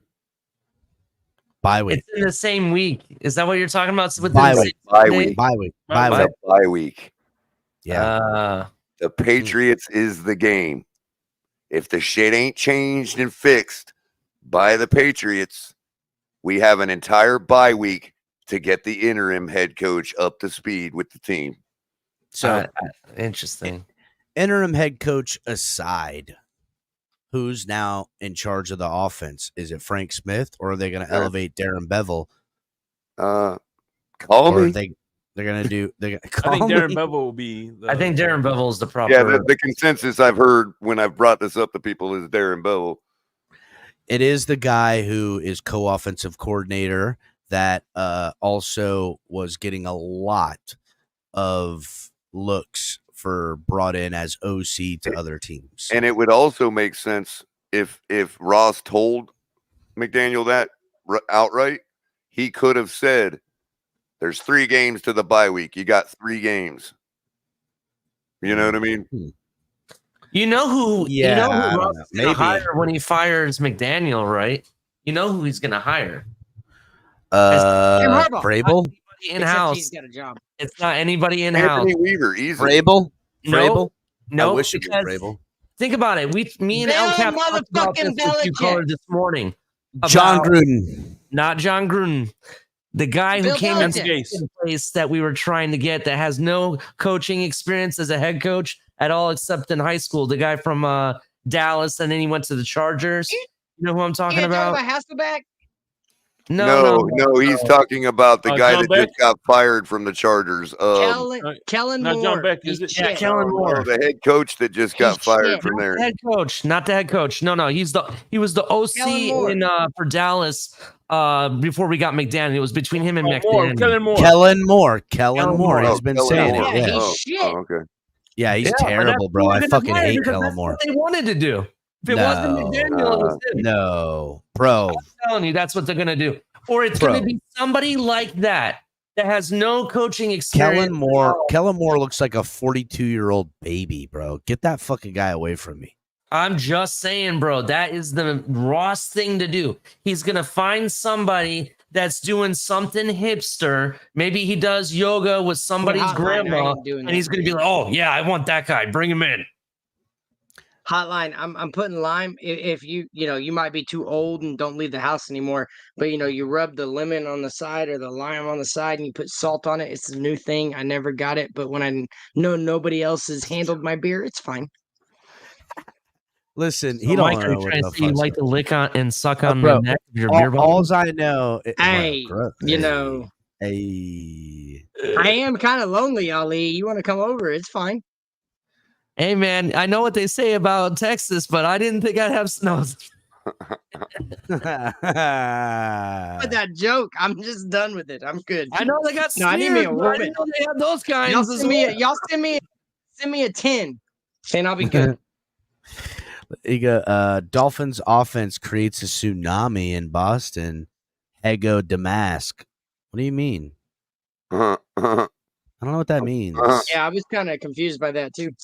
Maybe he's saying that. Maybe he's saying that the Dolphins' offense is going to be so horrible it opens the floodgates, and everybody from every corner is going to come and start hating on Ross and Greer and holding them accountable. That's what's going to happen. That's not what the NFL does, though. They just kind of quietly. That's why they now have 2 Monday night games, which they don't always, right? Like there's sometimes only one Monday night game. Kind of weird. No, it's not, because when there's 2, one of them sucks, and they don't talk about that one. They talk about the one that doesn't.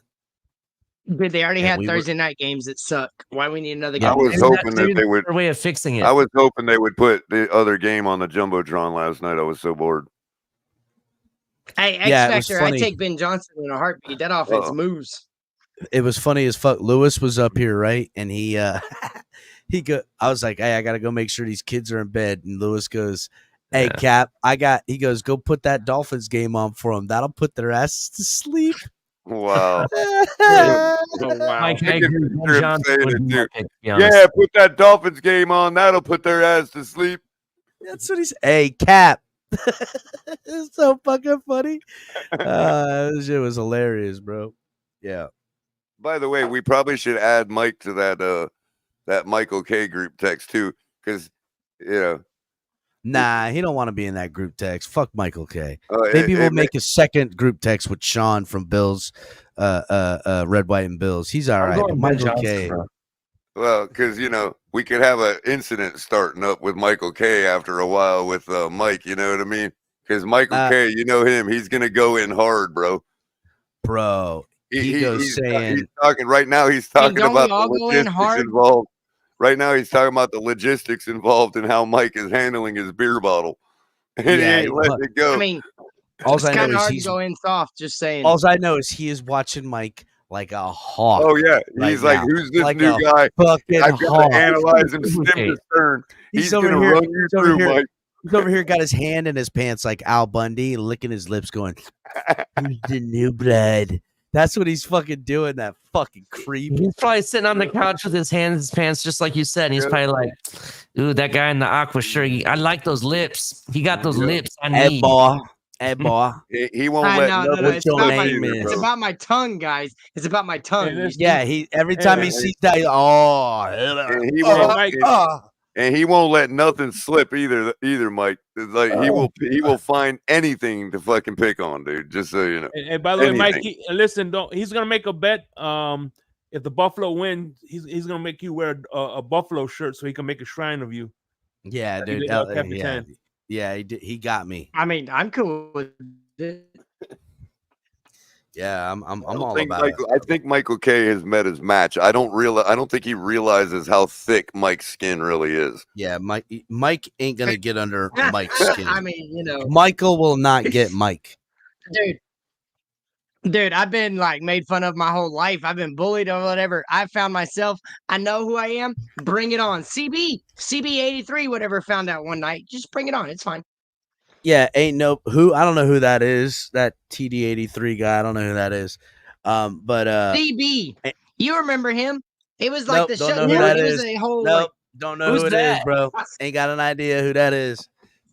That must be somebody new around here, dog. That must be somebody else. Must be a new guy. I don't know.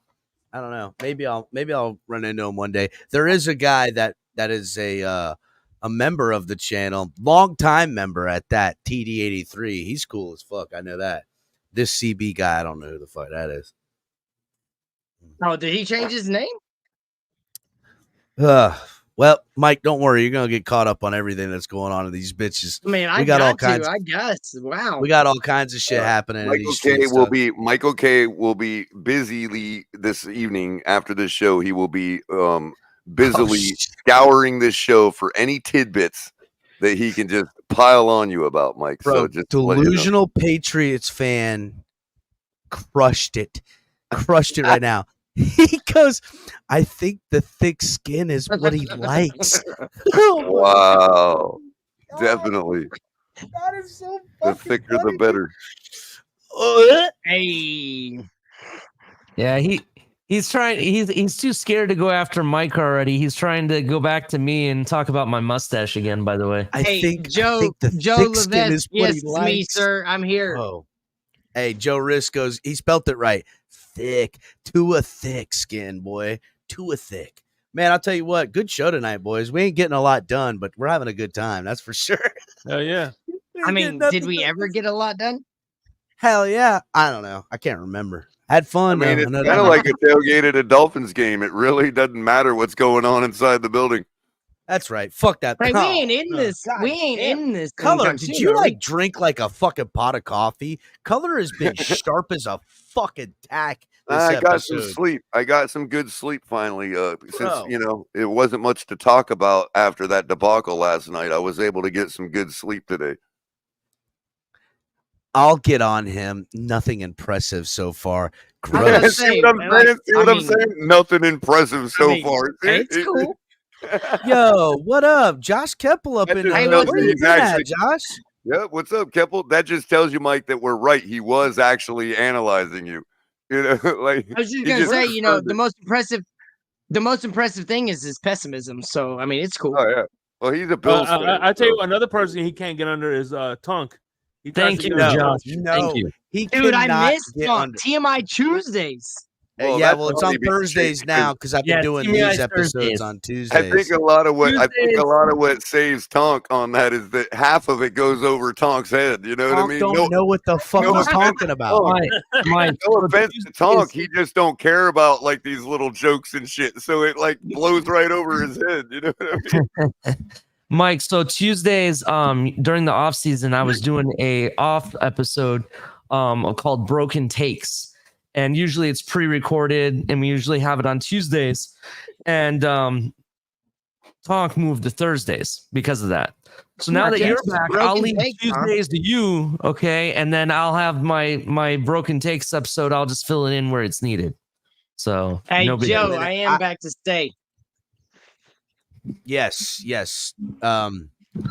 I've been having guests on Tuesdays though too, so like we can figure it out. Usually the guest episode, like this episode, we're going long and it ain't really like it's really off script. But I've been trying to find more people that are on other people we haven't had around, right? People I've been interacting with on Twitter and other places that I haven't been able to get up and get on here on Tuesdays. I thought it's been very, very productive. I mean. Dude, I've had a blast. First of all, John Christolakis, some people know, but it's been a long time since John's been around. It was good having him back. Ghost of Adam Gase, homie is fucking good. The show they're doing over there is really good. And then fucking. Well, the great King thing of about Finland. Mike is that when we get off track like this, and we still have 2 hours of show left, and we only got a half hour left. We just put Mike on a lightning round and have him run through it all, man. He'll get it all and fit it all in at the end. Boy. Mike can fit. Mike, give me everything in 10 minutes or 30 minutes. Mike gonna fill that time with some shit. Quick, boy. Quick. Compressed, I should say, not condensed. He'll give you all the info. It's just compressed. You're gonna get it. You're gonna get you're gonna get numbers. All you stat dorks out there. Sorry to call you a dork like that. It's kind of mean, but I don't give a fuck. Mike's got them. Mike's got him. Mike's time of the year is about now. It's baseball playoff time. Yes, baseball, basketball. Rangers are out of it. We got my World Series last year. It's Go Guardians, man. Go Guardians. Guardians taking the whole thing. First time in 100 years. Oh, you mean you guys finally got a World Series? Years last year. You guys finally got a World Series where you weren't facing the Cardinals? Caller, I got a World Series, and I was at the only home game win of the entire postseason with my pops, hugging complete fucking strangers after Garcia hit that walk-off home run, bro. It was fucking amazing. That's only because the Cardinals went to sleep for a couple seasons. Did you catch mononucleosis? You see the Mavericks in the finals, too. Hey, I don't want to talk about that. I don't want to talk about that. It was quite embarrassing, but we got Klay Thompson. It's going to be a hell of a basketball season. See, those of you new in this chat right now that don't know me, there's not a sport I can't talk about. I'll talk about motherfucking table tennis if you want to talk about table tennis. That ain't no bullshit. But like, we good, bro. I want to hear your curling takes. Can you talk soccer? Curling? Do you know how important it is to shave that ice off the to make sure it goes just the perfect distance? And if you don't do it just right, it goes past. Oh, that's a great freeze right there, bro. Yeah, it's a good freeze. It's a good freeze. It's a good freeze. I like the first freeze better. But I love how Mike. I love how Mike. Two fingers in it. Yo, I need a sack. I need a sack. I need two fingers right now. Wait, is that the hand signal that Tua was giving? Yo, look, Mike is fencing, everybody. Something's happening. He was trying to put out TFTG for life.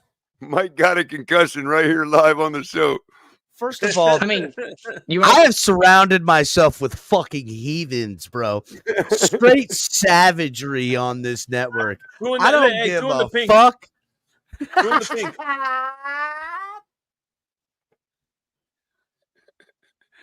What was that shake? Two in the pink, one in the stick. Adam Padilla, I give hugs to everybody, every game, regardless. Oh my God.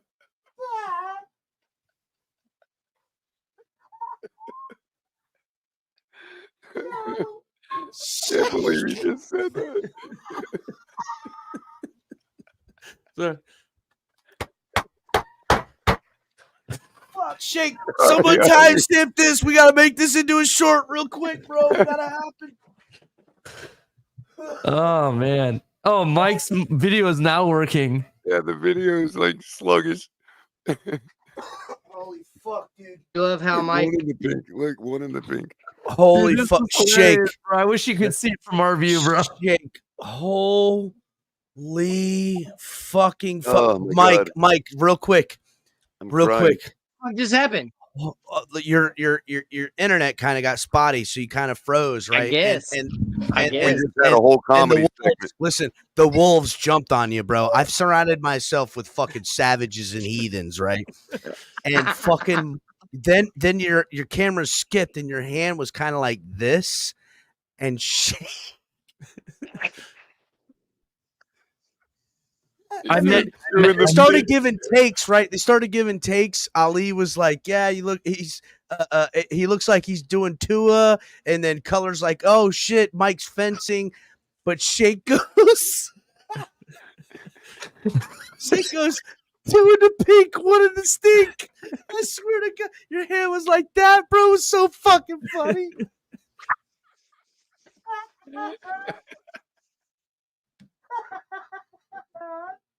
Oh shit! Oh shit! What are we gonna do with ourselves? Oh yeah, we back, baby, we back. First of all, I mean, if God don't think that's funny, I don't want to be a theist. I'm sorry. First of all, my God finds that shit hilarious. I don't know what God everybody else praying to, but my God's got one hell of a sense of humor. I mean, God made Dave Chappelle, right? That's right. And I'm sure he's one of his favorites. Anyhow, listen, there is so much Dolphins content everywhere. You ain't getting this shit anywhere else but here, bro. You ain't getting this shit anywhere. You ain't getting this shit on fucking radio. I don't know who's doing it like this. Ain't nothing like this shit right here. Ain't nobody. The only other one-off brilliant geniusness I've seen on YouTube in particular that can rival and defeat us is Kill Tony. Kill Tony is the best shit on YouTube. Other than that, it's Kill Tony and then it's the Finn's Tailgate. And I defy you to show me better. Fuck, bro. Who's that guy? Kill Tony? You don't know who Kill Tony is? Capitan and Ali and Kohler and Mike. Oh man, she's so fucking funny, bro. And Shake Money. Shake. Listen, Shake. Oh, Shake. You Shake. Hey, we gotta update Mike's software with the new rundown. Shake, I need you to fucking timestamp that. All right. Hey, Shake, but you know what? I noticed that after shows are going off right now. I'm not able to clip anything on StreamYard for some reason. What do you mean? It's not saving on StreamYard the shows that we're recording. Well, I just cleared out. We're probably out of space. I cleared out a bunch of space just now to make sure. I knew this show was gonna have some moments. I was gonna say I ain't gonna say the other name of the other channel because this is the Fin Sales Gate and it's the only channel that matters. But I remember Shake from when I used to broadcast on that other one. What other one? Fin's Tailgate. TD. Yeah, I was looking for it, bro. I was looking for it. Wait a minute. Oh man, it's Daddy loves you guys. Oh, TD's the homie. TD's gonna be on Insomnia this week. Yeah, TD's friend of the family, bro. Hey, me and TD. Really? Me and TD. Like I love TD. Man, I'm gonna have to text TD. Yo, I'm about sick of this getting ghosted shit. TD, you gotta reach out. I gotta text you. We gotta do a collab. I mean, I don't know, man. It's like the man's ghosting me or something, bro. Shake, how'd you score TD, bro? Like seriously, I gotta send him a fucking 10. Gentlemen. Well, sent I him gotta naked get him. pictures. I just gotta get him on the right day. It's hard work to get him, but when you get him, Yeah, I you know. what I'm saying? He's such a busy Hey, I'll person get now him. with the whole All I round gotta do table is and all text that, his man. ass. Because remember, it's not just the round table show. Him and them guys created round table sports. Plus, And it's he's a got whole the business venture Bleacher now, you know what I Report mean? gig too. He's got that. Well, then Bleacher again, Report Wait a gig. second. Has Report, TD blown up? I think. Oh, I Yes, think Mike. TD Yes, Hang Mike. on, hang on, TD hang on. is I got two TD questions. I got two questions. One is TD blown up? Is Yes. people stop making fun of him for not being a real Dolphin fan? Oh no, No. they haven't stopped making fun of him, but he is a real Dolphin fan, and but No, yeah, he's he's the Dolphins spokesperson for Bleacher Report. Well, Yes. check this out. But hey, check this out. Cutter. Really? I've been following TD. Knows me since I've been following TD since before he had 5,000 subscribers. I've been following TD since grade school. Just saying. No. I've been following TD since Da Nang. Yeah. Da Nang? I've been following TD for a while, for a long time. Listen, first of all, again, as Mike will contest and everybody else up here, TD is one of the more welcoming people around. Very nice person, great guy, Kindest person on YouTube. Kind as can get, and really likes fucking being a nice person. Doug as well. Hang on a second. Are y'all trying to butter him up right now? Yes, No. in fact, we are in fact trying to butter TD up. You are correct. I ain't buttering shit up, dog. TD knows I feel this way. All I gotta do is text the motherfucker and I'll get everything I want. Man, that's what I'm saying, bro. The man ghosting me. I'm just kidding. I get it. Just kidding. Hey, Color, you're 10 to 2. I am trying to be 10 to noon or 10 to thereabouts. So or you put thereabouts. salt in your beer? What's that take? Does that give it a flavor or something? Dos Equis? Oh, it's salt. Does it Jake. give it a flavor? It's salt and a lime. Salt. Salt and a lime, bro. On the lime. Oh, okay. No, well, I got lemons. I ain't got no limes, but it's okay.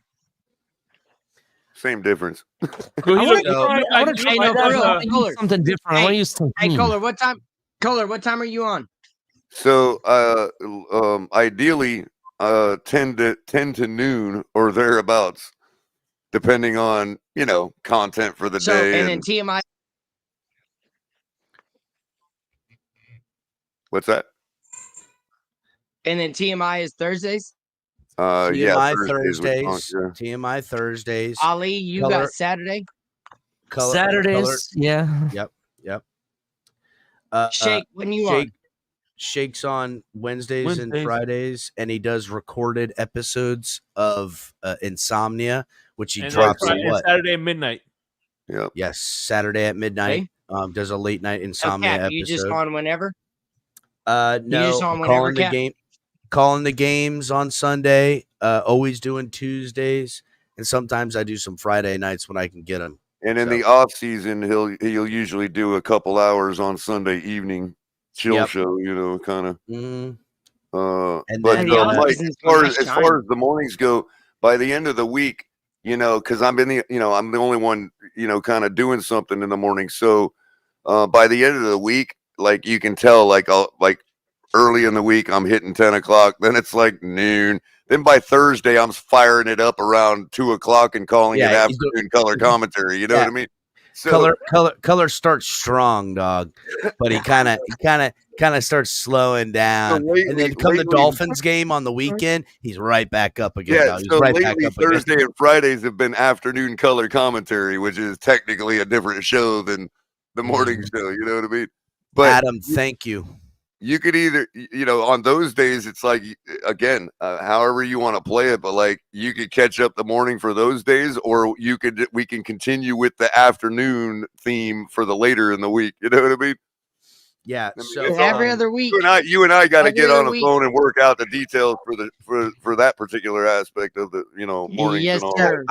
I think there could be, as long as you guys are working in concert, one of us is going to cover it.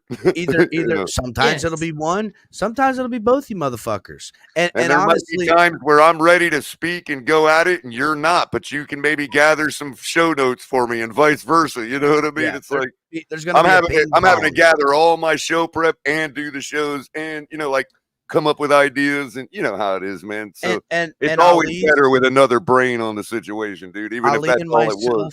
Ali and myself, as well as some of the other guys, are able to come in as things at middays on Mondays. Crypto's crushing it on middays at Mondays. He didn't get it this week because we had the game Monday night, but he's doing like a Monday midday quarterback kind of shit. Right. And also all over the place. Lou still runs around in the community. He's got his other thing going on, but like you'll see Lou come up. Lewis. Yeah, the rabbit. Lou? No offense. Louis Amador? You don't remember Louis Amador? Nope. Okay, well, you probably will remember him when you hear I'm his so sorry, voice. Lou. I really am sorry. You probably remember him when you hear who the fuck is Lou? Like, hey, Joe Levis or Adam, clip it. Hey, Mike, you'll probably remember him when you interact with him and hear him. You know what I mean? You'll know him right away as soon as you hear him. I'm so sorry, Lou. I'm so sorry, Lou. He'll handle it. Yeah, Lou. Who the fuck is that, bro? Who the fuck is Lou, bro? Who? Did Lou just graduate to who status? Who? Lou's Clues, Joe Risk. What's good? Yeah, who's that? Oh, we need to put that on a t-shirt right there. Lou's Clues. For real though.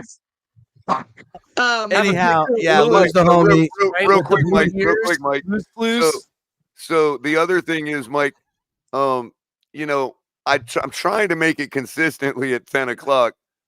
My ass oversleeps all the time. So generally speaking, we could, both of us together could make sure the show always starts at 10, even if most of the mornings you're going, yep, color's late again, everybody. You know what I mean? Oh, I got you, bro. Hey, but here's the deal. Like every other week. How Ali and I used to do it in the morning. It's like, color's late again. I was going to say, every other week, y'all got me Monday, Tuesday, Wednesday, Thursday, Friday, Saturday, Sunday. Not Sunday. So, yeah, Monday through Saturday mornings. I'm good, but I'm gonna be on here as much as I can because I got all this new equipment. I got my mic still working. I got my new headphones, and I miss talking to y'all motherfuckers. So I'm here. And mainly, you got them little strings right under your chin. You know what I mean? And they work pretty good. Hey, it's all this getting in the gym every day. So when you're waking up, getting your first cup of coffee, I'm at the gym, and I'll come home and get my first cup of coffee. So yeah, that's about. Sounds about right. Yeah, that's how for it's done. my life. Y'all are done with the gym before. Y'all are done with the gym before Color even pushed the button on his Keurig. Just so you know, his Color show's called Coffee with a Cup of Color. Just so you know, that's what I call in the morning. I know. I've been seeing that, but Green Rat, I remember you, fool. How you doing, bro? Oh yeah, Green Rat pops in every once in a while with his irrelevancy. Green Rat knows. Green Rat is the Mr. Irrelevant of Dolphins YouTube. He is, because Green Rat's been around since the jump. He will come in and say the most irrelevant things to what we're talking about. It's amazing. I don't know. This show's been really irrelevant. It's 100%. But it's cool. Hey, CCRR, whenever you're ready to talk some college ball, I just happened to tune in the day you asked about me. But whenever you're ready to talk some college ball, maybe I can do a show just on college football. That'd be cool. CCRR's got a hard feeling on some for kind you. of way. CCRR's feeling some kind of way. He's like, JB, how come you didn't tell me, bro? Like, what the hell?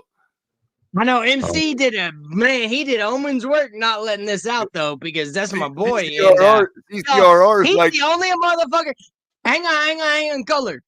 MCJB is the only motherfucker that has completely kept in touch with me, other than El Capitan. But like, he even came to fucking Texas, stayed at my house, and hung out with my girls. Like, MC's the man. Anybody that don't know him, That's you need Uncle to figure out MC. who he is, because He he got tours fucked around. over a lot by MC's some been- tour other. around MC's the country, staying at all our houses because he stayed at my house one night too, man. Hell yeah, MC's the beast, bro. He calls me up at like 2 a.m. Hey, color, man, Batman screwed me over. I ain't got nowhere to stay. So Damn, me Hey, and that was the shit, though. And MCJB, ain't no we I met MCJB underneath the overpass in Central Florida, and me and MC went and we went to this neighboring neighborhood and robbed all of the cars in the neighborhood. MCJB, totally a real one. shit. No, Hey, but so, CCRR. By the way, Yo, he's like in chat right now. CCR's like Tackleberry from Police Academy. He's beating his I head got on the something table. special There was to. Mike on the mic, and nobody told me about it. I got hey, for real. Hey, Cap, you remember that show we did where I gave away a bunch of shit? I don't know. All We used to give a cards lot of and shit away. We used to give a lot of shit away back in the day. Yeah. Well, Lot I of shit. gave I gave away a lot of cards, back and before, I gave away. yeah. I was gonna say I gave away a lot of cards that I never sent out. So, and I've got a shitload more that I don't really care about. So maybe we should do another show like that. hey, but you know what's crazy is I El Capitan didn't tell me, but I actually I put two and two together, and I guessed it. There was you. It was the surprise guess was you. He did. I told honored, everybody Jake. I last night, appreciate but Shake had to go earlier last night when we were on. And I told everybody backstage, and Shake goes, "Hey, it's Mike on the mic, right?" And I'm like, "Yeah." He's like, "Yeah." Yo, did you see last night? EM put a microphone in chat. Did you see that? He guessed it right. EM was texting me. I had to let him know about 2 hours before that motherfucker showtime. texted y'all? Yeah, about 2 Man, hours Text me. before. that guy. About He 2 hours. don't text me, Mike. Don't feel bad. He don't text me either. No, ain't about that. I tried to hook him up with business. That motherfucker needs to get on this show so I can talk to him about why he's ignored me. EM got some words. EM. And y'all in the same state, right? You still in Texas, right, Mike? That motherfucker lives around the corner from me, and MC came all the way from fucking Atlanta to see me. EM Dolphin, you at fool. Damn. You know, you only have to say his name 3 times before he appears. We can certainly make that happen. By the way. Well, I don't know. Apparently, EM wants to get here. We meet him. Lose clues. Lose clues.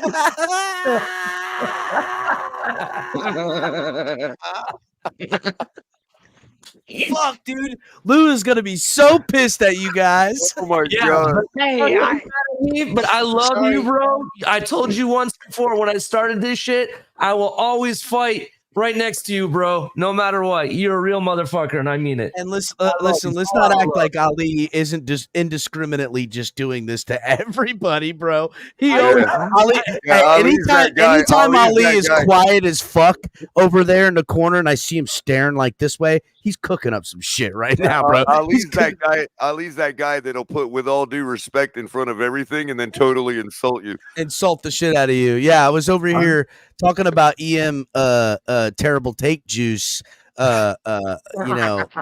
extra medicated, fast release, non-drowsy, which that's kind of a false equivalency, but EM extra medicated. Dolphin fan. Man, I'll tell you what. Yeah, that was fucking nuts, bro. The whole fucking show's But been you nuts. know, you only got to say the man's name 3 times before he starts popping up. We don't even have to Nope. give him I the mean, link. we've He's said got it like some, 10. he's got some special FBI link that he can just pop into chats whenever he wants to.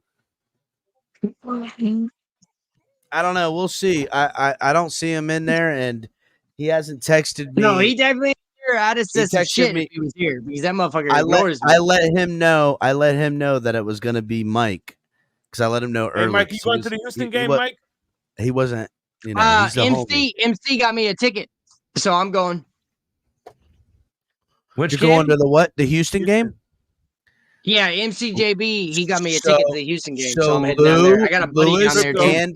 Lewis and EM will be there, so you should link up. Oh hell Mike, yeah. I got to talk to you in the back about that game. Yeah, We'll talk definitely, about Ali. it. Definitely. Mhm. Definitely.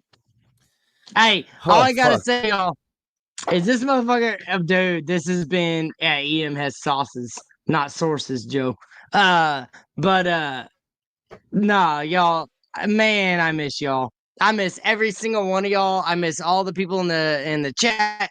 I miss man, El Cap, Ali. Ali kept in touch. El Cap is my boy. Color is killing it. Shake, you coming on and doing your thing. Like, this is a man. I'm just gonna tell you right now. Like, whenever I left this show, that was the hardest thing I ever done was leaving the show. And You had the right man, I'm reasons. so glad though, to be buddy. back. Yeah, I know, but it's just like my dream had come true, but something bigger than my dream had happened. So, but like, look, man, dude, I single dad, always said, and we talked about it early on. Sometimes we're gonna bring more people along, and sometimes they're gonna have to fucking step back, and sometimes they're not gonna have to step back. And that's the thing. It's always the long game in what we're doing here, and you just utilize what it's about, right? Like everybody's still here, dog. Eventually, Cal will Everybody's find still whatever it is he's looking for right now. here. I dropped the cap to my fucking Crown Royal, boys. Well, you I know what the drink it. solution to that is, right? Drink Don't the rest need of a the Crown cap. Royal. Yeah, Don't hey, need y'all a want to see cap. all the beers I drank tonight? Here you go. I'm gonna set them up for you. Yeah, dude. Hang on, I'm If the setting them up. bottle's empty, you won't need a cap. Hang on. Bro, And I still can't- got like a few left, but that's all I got right now for you. for now. We ain't like gonna get copyright infringement, right? No. All the liquor I've drunk on this show? Hell no, I hope not. Listen, first of all, this should mention episode. we do not get a paid endorsement from whoever that is that makes that. No, beer. we don't have to mention it, Dos color, because we Equis. got demonetized like an hour and a half ago. I don't know what the fuck you guys are talking about. Okay, don't worry about it, boys. Did we really? Okay, fuck. You know what? Maybe we will drop the link for a little bit. Why not? Why not? Fuck it. Dude, let's do an open. Why fucking not? Famous mic, last dude. questions. Why not? Why not? Fuck it. I've got 30 more minutes before I'm out of this bitch. Drop I it. mean, Hey, in. I'll Yo, stay we're up all here all jumping off fucking night. bridges. My girls Why are not? at their You can mom. get a beer. I'll be right back. Yeah, I mean, I got. listen, I'm just continuing to drink this. I shouldn't be because I haven't eaten yet. Because I was running late. I had to pick the folks up I got in pissed. Orlando Airport at the fucking airport. And it was late because there was the fucking it was a nasty thunderstorm. Like, dude, some of the sickest fucking lightning ever. And so I got here at like 9 on the dot, bro. Walked straight in here, put the purple jacket on, and been here ever since. Said hi to my family, loved them, and said goodbye. Who the hell is this asshole? We're gonna be drinking some. Yo, what it do? What it is, what it do, MC. Hold on 1 second. How y'all doing? We're good. What are you drinking on, Ollie? Some Jim Beam bourbon. Oof. I don't like Apple? Jim Beam. Jack No, Daniels? Jim Beam Kentucky straight whiskey. Oh shit. I'm not a big Hey. Jim Beam fan. It's too sweet for me. I like whiskey. CC. What can I say? What's up, Mike? What up, fucking MC? What up, I mean, baby? Welcome back. Hi, I know, right, dude? I missed Hey, you, brother. I'm glad in you the called. chat, Alabama, and Texas. Like this panel's just gone Get right it to done, boy. Hey, caller, no joke though. That was one of the best fucking college games I ever seen that Alabama Georgia game. That was a good game. Well, quickly, Mike. It's so good. We real quick on the sports talk. I'm interested to get your take on that Hail Mary debacle the other night with the Hurricanes and Virginia Tech. Man, what do you think? Catch, no catch, incompletion, interception? No catch. It's a no catch.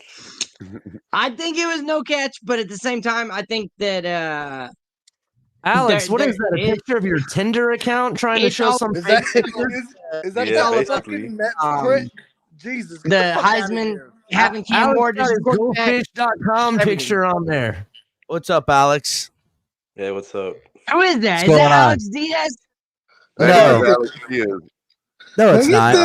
Get this Mets. Hold on, everybody. I don't think that's Alex Diaz. Everybody calm down. It's the guy that wants Tua out my team. Oh, see, this is new. This is Alex. This is cool, Alex. Yeah. Tua out the team, Alex. Tell me. Yeah. Let's get off the team. And listen, gotta be real, dog. Homie has fucked us up pretty good around here. We have double, tripled, and quadrupled down on him. Go ahead, Alex. Tell us why we need to get rid of this guy. I want Chris Greer out of here too. The link's there. Squiddy can come Chris up. Greer, Dog. Mike McDaniel, just blow it up, dude. That's him. I know it is, buddy. I'm trying to fucking play the game. God damn it, MC. You fucked it up. My fault. We just have to blow it up, guys.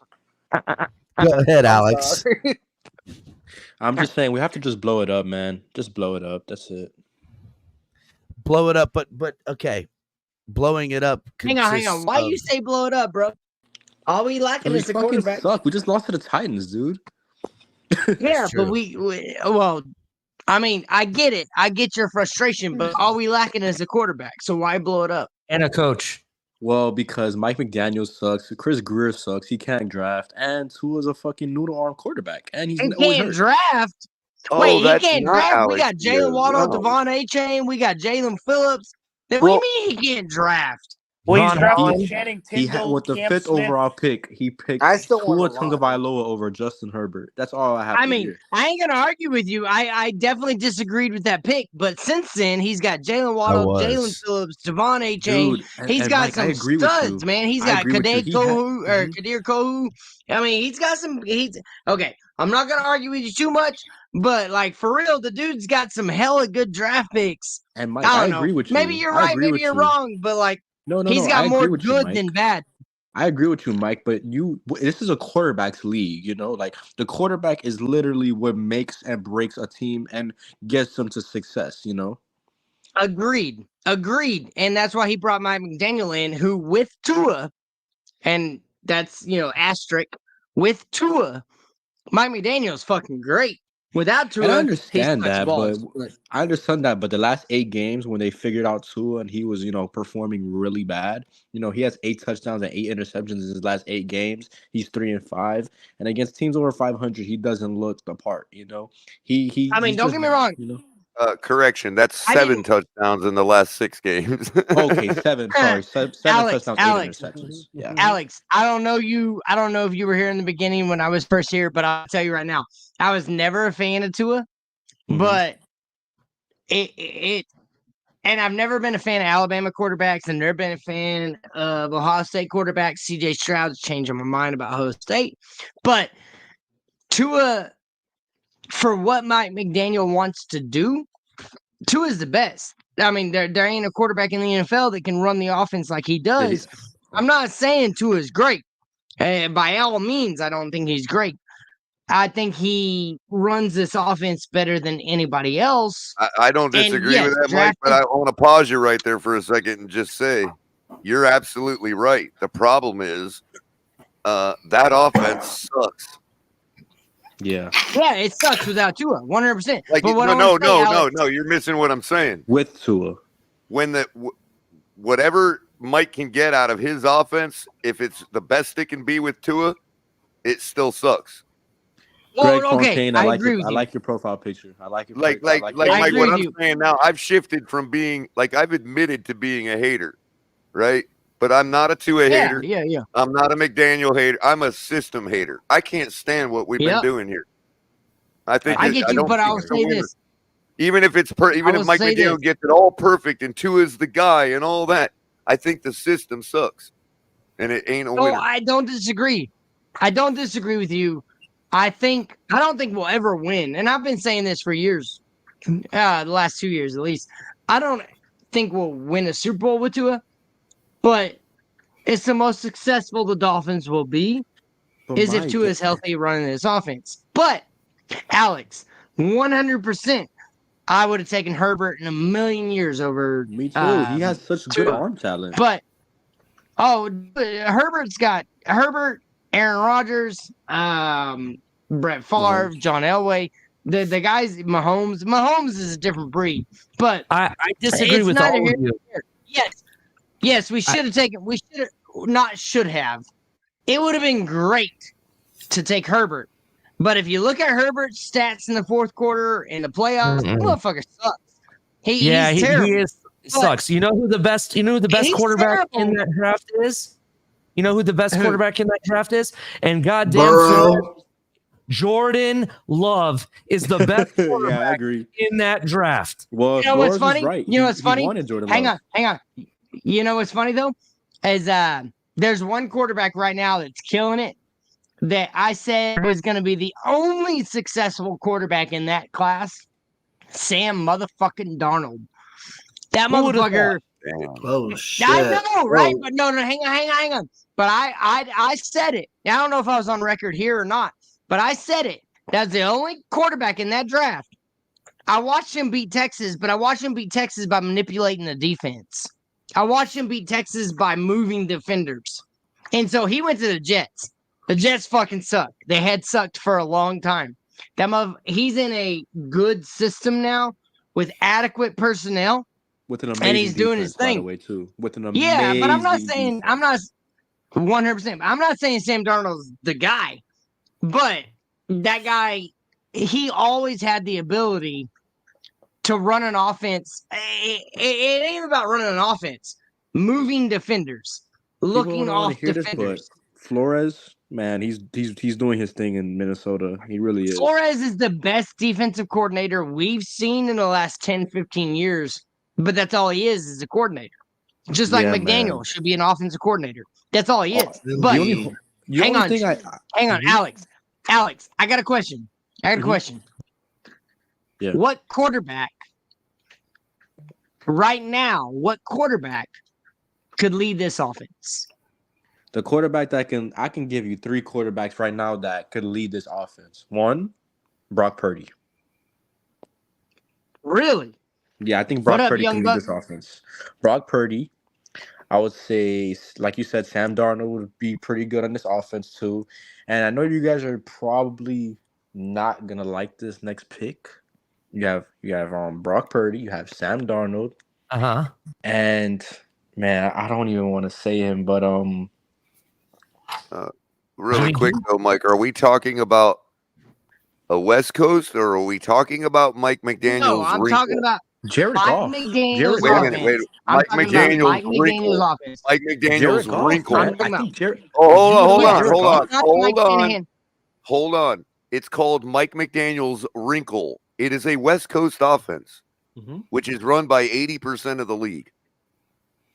The stuff that Tua can do that nobody else can do. Wait a minute. The stuff that Tua can do that nobody else can do was literally made up by Mike McDaniels. Give me Jared Goff. I'm not gonna. 100%. Kohler, you're 100% right. None of it works, Mike. Hang on. Kohler, let me go. What I'm gonna tell you is that the offense that Tua runs is built on anticipation. The offense that McDaniel has created is built on anticipation. It's not built on fundamentals. It's not built on route running. It's not built on. I understand all of that. I understand all of it, but that's like saying that. Wait a minute. What we're saying here is, I've got this special tricycle that only Tua can ride. 100%. You're right. He built 700 plays. He put together 700 plays. But it's a tricycle. You missed the part about it being a tricycle. I don't disagree with you. The only person. Okay, Kohler, you're right.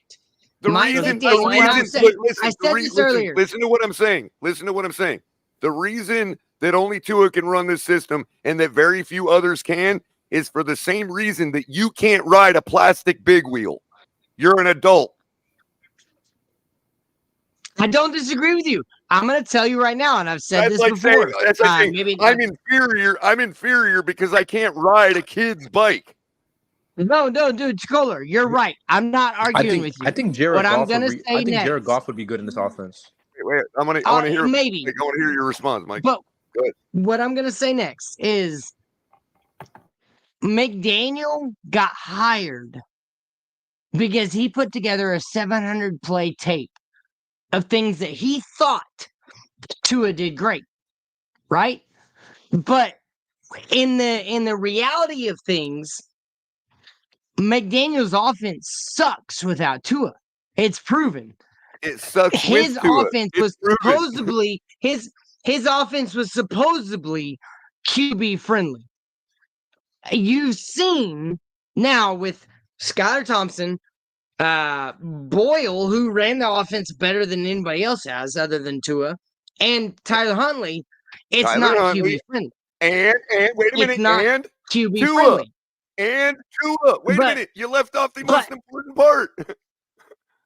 No, with Tua, though, you here's the deal. Tua to that list of quarterbacks.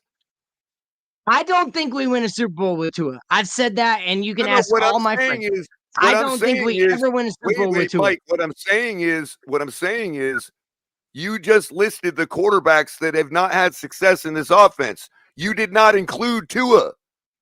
He should be included. He has had success. No, he hasn't. But he has had success. He has. Against the Panthers, the Broncos. Last year against Baltimore, not 2 years ago. Wait a minute.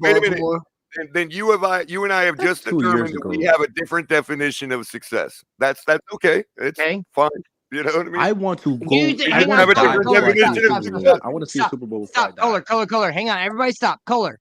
Do we win the Buffalo game last year if we had Tua at quarterback? Do we what? Do we win the Buffalo playoff game if we had Tua at quarterback? We didn't beat Buffalo last year with Tua at quarterback. If we had Tua in that playoff game where Skylar Thompson played, do we beat Buffalo? We don't. You really don't think so? There is how many times has Tua played Buffalo? I mean, that's fair. I'm not arguing with you. I need an answer to the question. Before we go any further, hold on, Mike. I'm running a syllogy here. I need an answer to the question. How many times has Tua played Buffalo? 10 times. 11, right? 6, right? Or 6? No, 11. It's got to be more than 6 by now, right? 6. 11 has to be, right? He's been in the league 3 years. He only plays him twice. 7 because of 4 years or whatever. No, it should be 6 or 8. Yeah, I think it's 6. Point is, won one game. So if it's 6. Kohler, what I'm going to say right now, what I'm going to say is you're not wrong. Let me finish. What I'm saying is Tua has a 1 out of 7 probability of beating Buffalo. That's not terrible. Beating Buffalo. So when you ask me if I thought that Tua would have won that playoff game, he has a 1 in 6 chance of having won that playoff game, and I say no. Tua is good, even in the system, dude. But the way we were playing with Tua at that point, I think we would have won. I'm not saying Tua's the guy. No, we lost to Buffalo because of the defense. Before that, with Tua, exactly. Bro, Aaron Rodgers came to Miami and fucked us up. Dude, we lost by 3 fucking points, Kohler. We lost by 3 points with Skylar Thompson. Lost by 3 as well. That's what I'm getting at. Do you not think Tua is worth 3 points? Do you not think Tua is worth 3 points? Listen to me, Mike. 2 weeks before that game, Tua played them to 3 points. So no, I don't think he would have got over the hump. Okay, you're probably right. I'm not going to argue with you. I don't think Tua is the guy. Hold on. We scored 31 in the playoff game. We only scored 29 2 weeks before that with Tua. Hey, Color. No, dude, Color, I'm not arguing with you, Color. Hang on, Alex. Alex. I'm not arguing with you. Listen, Mike, we've only put over 30 points on Buffalo in one game in the last 6 meetings, and that was Skylar, not Tua. I get you. I'm not arguing with you. You know me. Tua's not the guy. But for the offense we run, he runs it better than anybody else. There's no argument. Trying to say that needs to be gone. That needs to be fired. It is not going to work. Okay. Kohler, we drafted him. There's no way to go back. There's no way to take it back. We drafted the motherfucker. McDaniel, hang on. No way to hang go on, back. Kohler. You know what? There is a way to go back. McDaniel, when he's sitting on the couch like he is right now, that's how we go back. I get you, but we brought McDaniel in because he could make Tua look like an MVP candidate. We brought Flores that was his whole hire. Look like a champ. That was his whole hire. The only reason McDaniel was hired is because he convinced Greer and Ross that he could make Tua. He could make Tua a superstar. 100%. That's the only reason McDaniel was hired, because he made Tua look like a superstar. Proof of that. That has been nothing but speculated from the very beginning, and we have absolutely no proof of that. Let's just call it how it is. But Greer and Ross, hang on, Kohler, Greer and Ross, their pride, they don't want to admit they're wrong. They've hired a guy that made them look right. Yet they're That's still all wrong. it came down to. Mike, it's the other way around, bud. It's the other way around. It's the other way around, bud. Mike McDaniel made Tua, by the way. I just wanted to let you know that. Tua made Mike McDaniel. I'm telling you, 100%. Mike McDaniel made Tua. Made Mike McDaniel, and it's as simple as that. It's being showed right now. Tua was being showed right now. That Tua is the reason why Mike McDaniel was as good as he was. You know, I don't disagree that Mike McDaniel was only good because of Tua, but what I'm going to tell you is Tua didn't make Mike McDaniel. Mike McDaniel showed a highlight film that got everybody excited. Why is it? But Mike, why is it showing right now that what's going on right now? I'm telling you, fucking backup. I'm telling you, listen. Really quick. Mike McDaniel's not a head coach. Can't adapt to his personnel. No question. What he did was show Greer and he showed Ross, hey, I can make your draft pick look better than it's looked. And he has. He made Tua look great. But without Tua, Mike McDaniel sucks. Without Mike McDaniel, Tua sucks. They both stuck together. You guys are missing the point. They stuck worse together than they do apart. Oh, Kohler, you're wrong. Look at the fucking numbers, bro. We went 12-5 with Tua as a full-time. Yeah, exactly. And those same coaches, Mike, just not 3 days ago, sat here and told us that across the entire league, these games don't matter early in the season. So how much does that 70 points against Denver feel good now? Knowing that Denver 70 points. We went 12-5, bro. Hold on. Knowing that Denver is in preseason mode in the first couple of weeks of the season, like everybody else in the league, admitted to by our own coaching staff at the podium 3 days ago. Dude, I have no doubt that 70 points against Denver was a blip, an epiphany, whatever you want to call it. I ain't talking about the 70-point game. I'm talking about we went 12-5. We went 12-5 with a healthy quarterback. What I'm telling you is, by what the coaches said the other day, completely diminishes all of our wins from early in the season last year. Kohler, what is anybody that has anything to say, what the fuck does it matter? It's about the product on the field. With Tua healthy, we went 12-5. We went 12-5, and we were the best offense in the league. Mike, we are 2-6 in our last 8 ball games. We've put up 5 touchdowns. We're 1-6. We have put 5 touchdowns on the board in the last 24 quarters. Dude, Kohler, if you look at what happened last week or last night against Tennessee, if he would have adapted his play calling, if he would have changed it to his personnel, hell, with fucking Skylar Thompson, he would have lost with 35-14, bro. Listen to me. If he had adjusted his play calling, if Tua played last night, we would have lost 35-14. I disagree with you 100%. I'll tell you what. I don't know about that, Colin. If Tua played, if Tua played, I only we know would have the gone fact across we the put middle up to 5 Tyreek. motherfucking We would have gone touchdowns across the middle the to last 24 quarters. Dude, Kohler. Well, there's too many here's people the that are thing. afraid.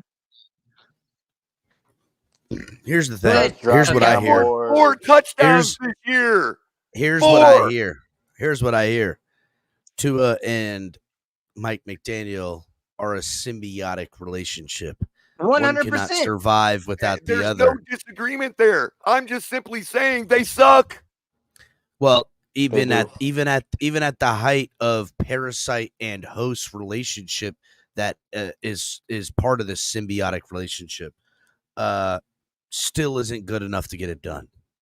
Whether or not Tua gives us the best chance currently, like Mike is saying, because currently Tua would have given us a better shot, and maybe we win some of these games or not.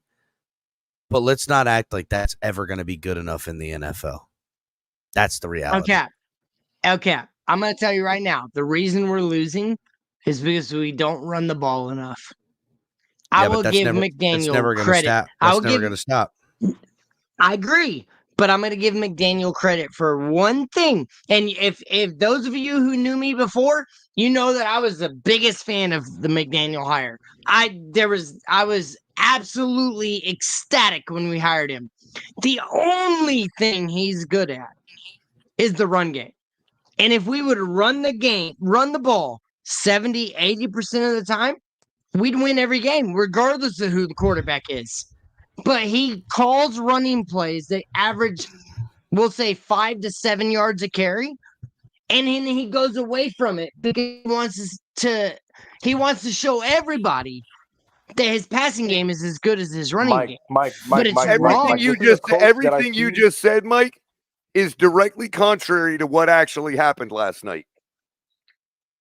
We passed the ball. That. Hold on. Explain. No, I do know about that. And I'll tell you why. Explain. Because the NFL watched the game last night, and they have these little guys called statisticians that mark down every time somebody passes the ball and every time somebody runs it. And last night, we passed the ball 22 times and ran it 30. Do you want to know why the running game didn't work, Color? You want to know why the running game didn't work? Because they tried to go outside. Know how to call it properly. I agree. That's true. Hey, at the beginning of the show, hang on. At the beginning of the show, I told you Mike McDaniel needs to hand over the play calling. The problem with Mike McDaniel is a running quarterback. You know what else causes our running game to shut down? What else causes our running game to shut down is them absolutely not respecting us passing the ball. That's true. I don't disagree. But Raheem Mostert, who we're missing, he sets the tone for the running game. But what I'm getting at is how about he gets his happy ass off the fucking couch and start playing? You're right. But we were averaging. Hey, get your happy ass up off the couch, Raheem. You're the first 3 or 4 drives we had in that game before they started getting negative plays. We were averaging 5 to 7 yards a carry. If you do the math, Kohler. If you run the ball 3 times, averaging 5 to 7 yards a carry, it's a first down every time. What he did, and this is all on Mike McDaniel, he tried to get cute. He tried to show everybody that his plays are better than everybody else. You're going to cause me to pull the play-by-play up if you're going to tell me to do my math. You're actually going to cause me to pull the play-by-play up and prove you wrong there. The running game works. Mike McDaniel, the one thing he can hold his hat on is the running game works. No, wait a minute. Here's how we open the game, play-by-play. You ready for it? First series. Mm-hmm. Shotgun, Tyler Huntley pass, short middle to Jalen Waddle. Shotgun, Tyreek Hill right. Shotgun, Tyreek Hill right. Can I finish? Oh, hold on. I want to hear it. Yeah. I'm listening. Second play of the game, Tyreek Hill, right end, pushed out of bounds at Tennessee 33. So that was a sweep with Tyreek Hill that went nowhere. Third down, shotgun, Devon Achane, right tackle, off tackle to Tennessee 32 for 1 yard. I'm assuming no, that was on first down because the last play was for 16 yards and a first down. So first down now. Play reset. This is the third play of the ball game. We hand it off to Achan off tackle for 1 yard. 2nd and 9. Shotgun. Tyler Huntley fumbles because we attempted a pass. We ran the ball one time with our running back that drive. Once. What did I just say? You just got through saying, you just got through saying we were running at 5 yards a clip early in the game. Well, no. I never said early in the game. Wait a minute. Should I move on to the second series now? Should I move on to the second series now to prove this narrative wrong that Mike McDaniel gets away from the run game? Until A-Chain started taking negative carries. Until they started throwing the ball behind the line of scrimmage. He had 1 yard on his first carry. Kohler. How many touchdowns did Raheem Mostert get last year? Rushing the ball. How many touchdowns did we score in the last 24 quarters? If you're going to go back, wait a minute. If you're going to go back to last year, Mostert's been out. If you're going to go back to last year, if you are going to go back to last year, if you're going to go back to last year, then you need to answer how many touchdowns we've scored in 24 quarters. How many touchdowns have we scored since Buffalo? How many touchdowns did Mostert score last year? Do you know how many touchdowns we scored since Buffalo? I'm not talking about this year. I'm talking about Mostert. How many touchdowns did he score last year? I'm not talking about this year either. I'm talking about the last 24 quarters. Exactly. That goes back. That goes back to Buffalo. That goes back to Buffalo last year. No, dude. That goes back to Buffalo last year. Kohler. It goes back to McDaniel not wanting to call run plays. He wants to show everybody that he's not a run game specialist, which is what he did. Hang on, Kohler. It's what he did in San Francisco, bro. I've already done this exercise. I already went through the play-by-play. I already went through the play-by-play in the Buffalo game. It doesn't matter what you think. Running game. He did it last year. We started winning. You know what, Adam? You know what, Adam? I'm going to move on. That is a 31-year-old. When somebody lets me finish what the fuck I'm saying, I'm going to move on because you all seem to forget. Okay? You all seem to forget. Yeah, Adam. This goes back to Buffalo last year. We're not talking about, we're just having a hard time this year. And we can bring up Mostert's touchdowns from last year to find out. I already went through the play-by-play right here on a show, okay, for that Buffalo game to prove everybody wrong that Mike McDaniel got away from the run. He did absolutely not. You know what? I don't know what game people are watching. Let's just blame Fergie and Mark Anthony, okay? How's that? Well, we have to run the ball well with Jalen Wright. I literally listed every play in the Buffalo game from last year. Here's something, Color. I think it's Mark Anthony's what we did that night. I just want to say Mike McDaniel gets away from the run. Jalen Wright more carries, bullshit. Alex, you need to work on your sarcasm there, buddy. I would say this, right? Damn, Fergie. I would say this. Two things. One, both are right, but both are wrong. Because I think we're trying to pinpoint where the problems are. And yes, not committing to the run game is a problem, especially when you have backup quarterbacks. You would think you'd lean on the run game a little bit. The Dolphins historically last year in an overall sample size of 2023 was ranked 6th in the NFL with 132 yards. More times than we passed last night. I got you. Let me finish, right? We did precisely what you're saying. We did that last night. I don't know, right? Here's the thing. If you're watching it in a way, I agree. Yes, there was some runs, and I think also some of those extra runs came from design quarterback runs that they did, which we typically don't do.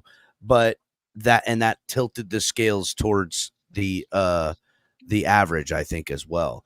But the problem is there's no commitment to the run game, right?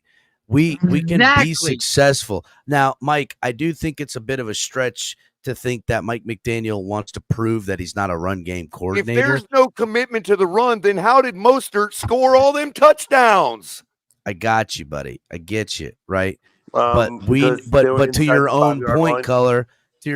Color, the run game dating back to the Buffalo game has been non-existent. Mike McDaniel, for some weird reason, has gotten away from when we run the ball, we are tossing the ball and stretching to the sideline. That's why we aren't running the ball. It's not for lack of trying. It's the scheme. The Dude, run most scheme is bad. runs up the middle run every scheme is time. really bad. You want to know what's funny is that Trust me, last it's year, really the bad, last game bro. against It's really Buffalo, in the first half, the Dolphins averaged 7. I think it was like 6-7 yards a carry on the ground.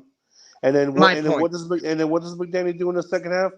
Guess how many times they ran the ball in the second half? You're wrong. You are outright lying right now. Oh shit! Color's got the receipts. Get the receipts, Color. Jesus Christ, Get the receipts, Color. Don't Jesus Christ how me, many you times did they run liar! the ball in the second half? Don't you Jesus 2 times. Christ me! Don't lie, 2 times. Alex. Don't lie, 2 Alex. times in the second half they ran the ball. Twice. You're wrong. The entire You're lying, second half. bro. You're lying.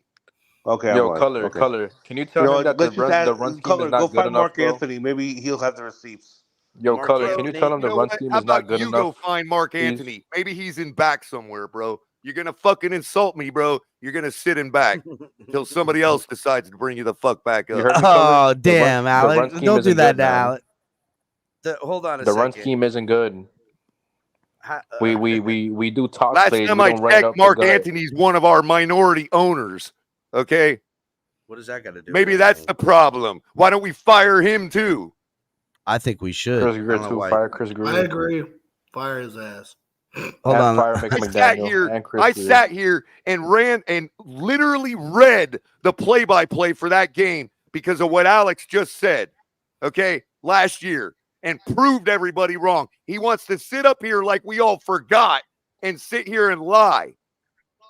That is an outright lie, what he just said about Mike McDaniel running the ball twice in the whole second. Bullshit. He ran the Can't ball get away for negative from yards. history. You can't get away from the fact that the NFL keeps track of play-by-play for every game. You can go read it yourself. The run scheme is just not good, bro. I didn't say the run scheme was good. I know. I'm not saying We're I'm not agreeing with you. abandoning it. I'm We agreeing don't. with you. This idea I that it know. starts working and then Mike McDaniel abandons it. That's bullshit. I just don't think it's a good run scheme. That's why he keeps running the ball, but our backs are not like big backs. Our backs are finesse backs. Alex, why are you the only when one Diaz that is actually talking sits about, there when and Diaz says is something talking about different? when we run to the ball and we've got some success and it stops working and Mike gets away from it, the reason is it stops working is because they don't respect our quarterback and they stack the fucking box. That is true. That is very true. Color. Turn up, Color. That is very true. So if you want to Yeah, continue to I've hand the done that. ball off into a brick wall, go right ahead. McDaniel's your guy. Peace. Those 3 interceptions, man. Later, man, MC. I couldn't bear to see it. I couldn't So, bear it, bro. I hate that. Those interceptions suck. He's throwing out of bounds and he throws an interception. That's terrible. I don't care. That's unexcusable. Let me ask you this. When Mostert fumbled that ball on 3rd and 1 against Buffalo last year, you know, the guy that's got all those touchdowns, were we supposed to continue to run right into that defense? They're stacking the box, and they have. Wasn't Milano still playing? Was Milano? Alex, they had 2 high safeties on that play, all stacked. Dude, they were 10 yards off the line of scrimmage. We've got 2 wide receivers that can run 10 yards in less than a second. And we couldn't exploit the fact that they had both of their safeties 10 yards off the ball on that 3rd and 1. We couldn't check out of that toss to Mostert. It's because Tua sucks, man. I'm sorry, bro. I don't know what nobody. I think Diaz. You agree, right? Tua sucks, right? But if we would have checked out of that play and passed the ball and somebody dropped it, oh, that's Mike McDaniel abandoning the run. Man. Now, listen, dinner is served, ladies and gentlemen. The steak dinner. Yeah. with some A1 sauce. Oh, if you got to use A1 sauce on a steak, bro, it wasn't a steak. Welcome back, Mike. How you doing? If Tua's my quarterback next season, I'm gonna be very mad. I'm just letting y'all know that. I'm gonna be very, very upset. Mike's like, holy shit, Chris is cooking like always. I think Color is not wrong because 22 passing attempts while having 30 rushing attempts is a clear indicator that the team tried to run more. And you can't argue with the facts. I will say this. Now, wait a minute. To your point a minute ago, though, 8 of those carries were from Tyler Huntley. So effectively, we handed the ball off 22 times. But still, Devon Achane, the exact same number as we passed it, 22 and 22. You can't count Achane's yards per carry because the last 3 or 4 runs were absolutely negative. But Devon Achane, who with whatever he lost in running, he always makes up. Listen, I'm not going to go at Devon Achane because the guy's been carrying the offense mostly more than anybody in the first quarter of the season. But he's a finesse running back. We can agree. I would just say I think he's work done. Can I ask you guys this real quick? Because, fair enough, Mike, that we were talking about Tua originally, right? And we were talking about how McDaniel gets away from the run and all these kinds of things can screw over a quarterback, right? I think was the overarching point which I do agree with you on. Fair. You know what I mean? Fair. And so I'll harken back to the Seattle game with Skyler because we spent the last week talking about how Skyler don't belong in this league anymore and how he's regressed and how everything was his fault. And after 35 years, we've all finally figured out what the problem's been the whole time. Skyler Thompson, right? Were you aware that our coach did nothing to help him either? Or Boyle? Because we actually passed the ball that game. Hold on. He doesn't adapt. Hold on. Hang on. You might have because you're a fair guy. This is meant for the community at large. Okay. Because McDaniel actually in that game last week, between the two quarterbacks, we passed the ball 32 times and only ran it 18. Which is too much. Which is too much for Tua, is it not? Is that not too much for Tua? Wait a minute. I'm going to say what makes you happy. I'm going to say what makes you happy. Listen, McDaniel sucks without Tua. Tua sucks without McDaniel. Sucks with Tua. McDaniel tries to get cute. Better than what we're getting, no Color. The one thing we do well again, lipstick over the on a last pig. 3 years. The one thing we do well over the last 3 years is run the ball. Period. And he tries to throw the ball. He tries to 15 points per game good. Except for one thing. Good. That's what I just. We're scoring right now. Good. No. We're scoring 11.25 points per game right now. We might be good at running the ball. There's a reason why we brought Jalen Wright, and we haven't been doing that with him whatsoever, bro. Now, wait a minute. Ollie's getting something here. Mike, let me ask you this on that on one of the goal lines we were near, right? You could argue you could get away from the run, you could get away from the pass, but in that situation, you've got number 25 and number 28, and you and I both love number 28. I got the white version of your jersey, right? I'm a big-time Achane guy, right?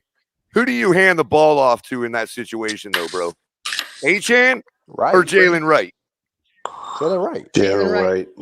So I'm with you. I'm with you on the Mike McDaniel issues, bro. I just don't like the narrative that it's a dichotomy, that it's run or pass, when to me it's more situational, that he doesn't use the right personnel when he chooses run or pass, and he doesn't choose run and pass at the right time. Can I ask you a question? And dude sounds so stupid on the podium, bro. He sounds so stupid on the podium. Do you remember Vince Lombardi, Kohler? You're the only one old enough to remember Vince Lombardi, right? Who's had dinner with that? I'm not that old. What I'm getting at is when the offense, he does. He is. He's dumb. He's when dumb. the offense, he's dumb. Yeah. Okay, listen. When the offense is running the ball in the first couple plays of the game, even if it's only like the first 2 or 3 plays of the game, I don't give a shit. If the offense is averaging 6 to 7 yards a carry, do the fucking math. Yeah, but we weren't running the ball. I just showed you that we weren't running the ball. We ran it once in our first game. series. I'm not talking about the last game. I'm not talking about the last game. I'm talking about over last year and the first couple games of this year. They run the ball well. Well, now you're going to make me go look at the play-by-play for Seattle because I got to know. You don't think they run the ball well? Most are getting 18 touchdowns as a running back. A lot of those touchdowns were not going over what? The Panthers. I don't even know the stats. A-Chain had like 800, 900 yards last year, right? Running the ball. Whatever it was. They run the ball well. And then on 3rd and 1, they pass. Defenses. Yes, you're right. Again. No, fuck yeah. Again, when I pointed out, season, look at the rushing stats. They decided McDaniel. I'm not putting this on anybody else other than McDaniel because he's calling the plays. McDaniel on 3rd and 2, 3rd and 4, 3rd and 3, whatever it is, 3rd and short yardage. He calls a fucking pass play. That's not true. When they're averaging 5, even if it's only 5 yards to carry. That is not true. That's a first fucking down. All they have to do is keep running the ball to set up the pass. It's not true. All right, so I got something. I got something for everybody real quick because I again, right? Mike McDaniel has underachieved. Tua has overachieved with Mike McDaniel only to regress back to underachieving as to a Tagovailoa. I just want to give you guys some stats for everybody to chomp on before we get to some form of fucking end to this shit show because I got to get the fuck out of here. It's after midnight.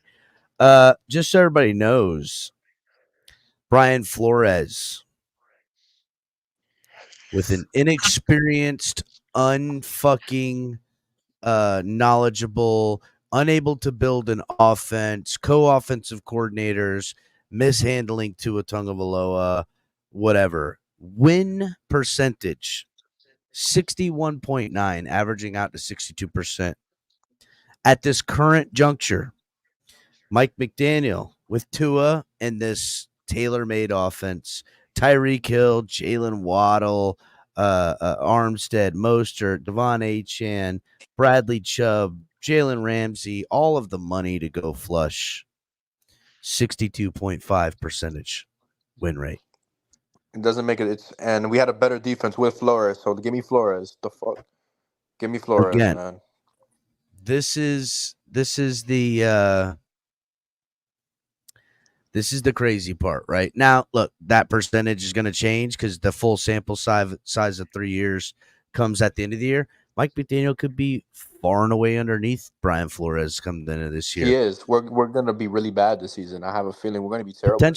Potentially, right? We might not. We'll win only 4 games. We'll win only 4 games this season. Well, maybe, Alex. And honestly, the way it looks now, we'd be lucky to win those 4. The way this team's playing, but let's not act like that like this team isn't gonna have its golden pony boy come flying in on the Pegasus with the fucking head of Medusa killing the Kraken around here, Tua Tagovailoa, and it's gonna look pretty against whatever chump team he's gonna do it against. Yep. Ultimately, it won't be good enough for anything worth tangible victories around here, but yep. Not if we don't run the ball, it ain't. To Mike's point. Run the ball, fucking pass the ball, do the fucking Statue of Liberty play. It ain't gonna really matter because we're all sitting on the edge of our seat. And then you got right dumb here. fucks like VBS saying that Tua is the savior. He's a fucking idiot. I hate that guy. I hate him. I hate VBS. VBS in chat. I hate VBS. I hate him. No, I know you're talking about. I'm going to say this. The only problem that Tua has, it's not the quarterback play. It's not the quarterback play. Okay, what is it? I am going to continue to say this till the day I die. What else is he measuring? Okay, hold on. I'm not. Hold on. What is it? The quarterback play is not the problem. What is it? Okay, because the quarterback could play the quarterback play at a high level. Okay, what is it? He can't do it at a high level. The quarterback play he could play at a high level. Okay, the only problem with Tua is that he can't stay healthy. That's the only problem.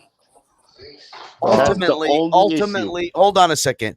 Ultimately, Alex, it's why we got to get rid of him. I can start to stack up reasons beneath it that could give me indications that this might not be the guy that I want to go forward with.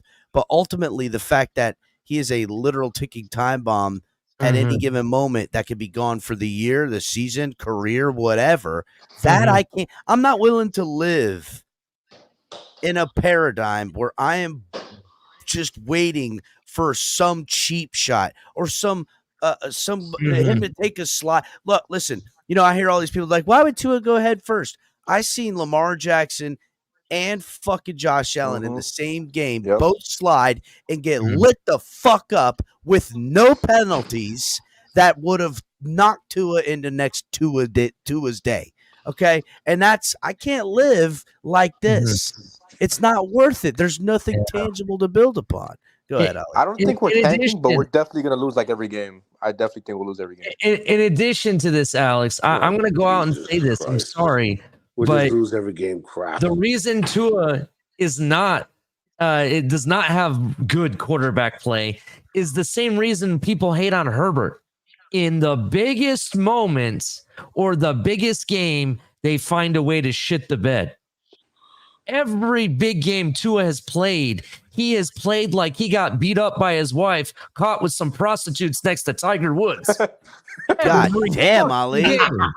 Where the fuck Ali just woke up? What the fuck? Every game he's played that way. With the exception of the Dallas like game. A dementia patient. Every 5 minutes it comes back. I'm not done yet. The only reason he won the Dallas game is because the fact that it's Dallas. They find some way to shit the bed no matter what. So that doesn't even account. And don't tell me, how can you say it's bad quarterback play when he had all these stats? Well, it's pretty easy when you're putting up 70 points against teams That's the not Broncos my rebuttal on that. You've got a whole game. That's not my You've got a whole game worth of stats for the whole year. My point is, if you are a cerebral assassin, as like the term that El Cap likes to use, if you're a cerebral assassin, then I can get behind you. Right now, this guy is not a cerebral assassin. He's that. Can I ask a question? Can I ask a question, Ali? Jehovah's Witness that comes to the door and hands you a Bible. That's what he is. Ali, can I ask you a question? Go ahead. Ali, Kohler, everybody on here, let me ask you a question. How'd Trent Dilfer win a Super Bowl? Don't even get me started on fucking because he's Dildo. actually a good quarterback. Defense. No, How fuck all that. did he win a Super Trent Bowl? He's actually a good quarterback. No, fuck that. Because he's actually a good quarterback. No, he's fucking not, Color. He won a He's Super Bowl. not. No, he's. Hey, He won a Super Bowl. He won a Super Bowl. Trent Dilfer is the most carried Super Bowl winning quarterback I've ever could have even fucking imagined. I couldn't even think. Hey, El Cap. Hang on, everybody shut the fuck up. I don't give No. He won a Super Bowl. Build him a statue in Baltimore. He won a freaking Super Bowl. Sorry. No. Nope. El Cap, how'd he win? What?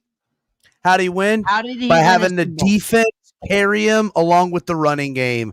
Cooked. Jamal Lewis. Dilfer did have a running game behind him. Yeah, so but yes, this is I agree with 2024. that. You guys are forgetting.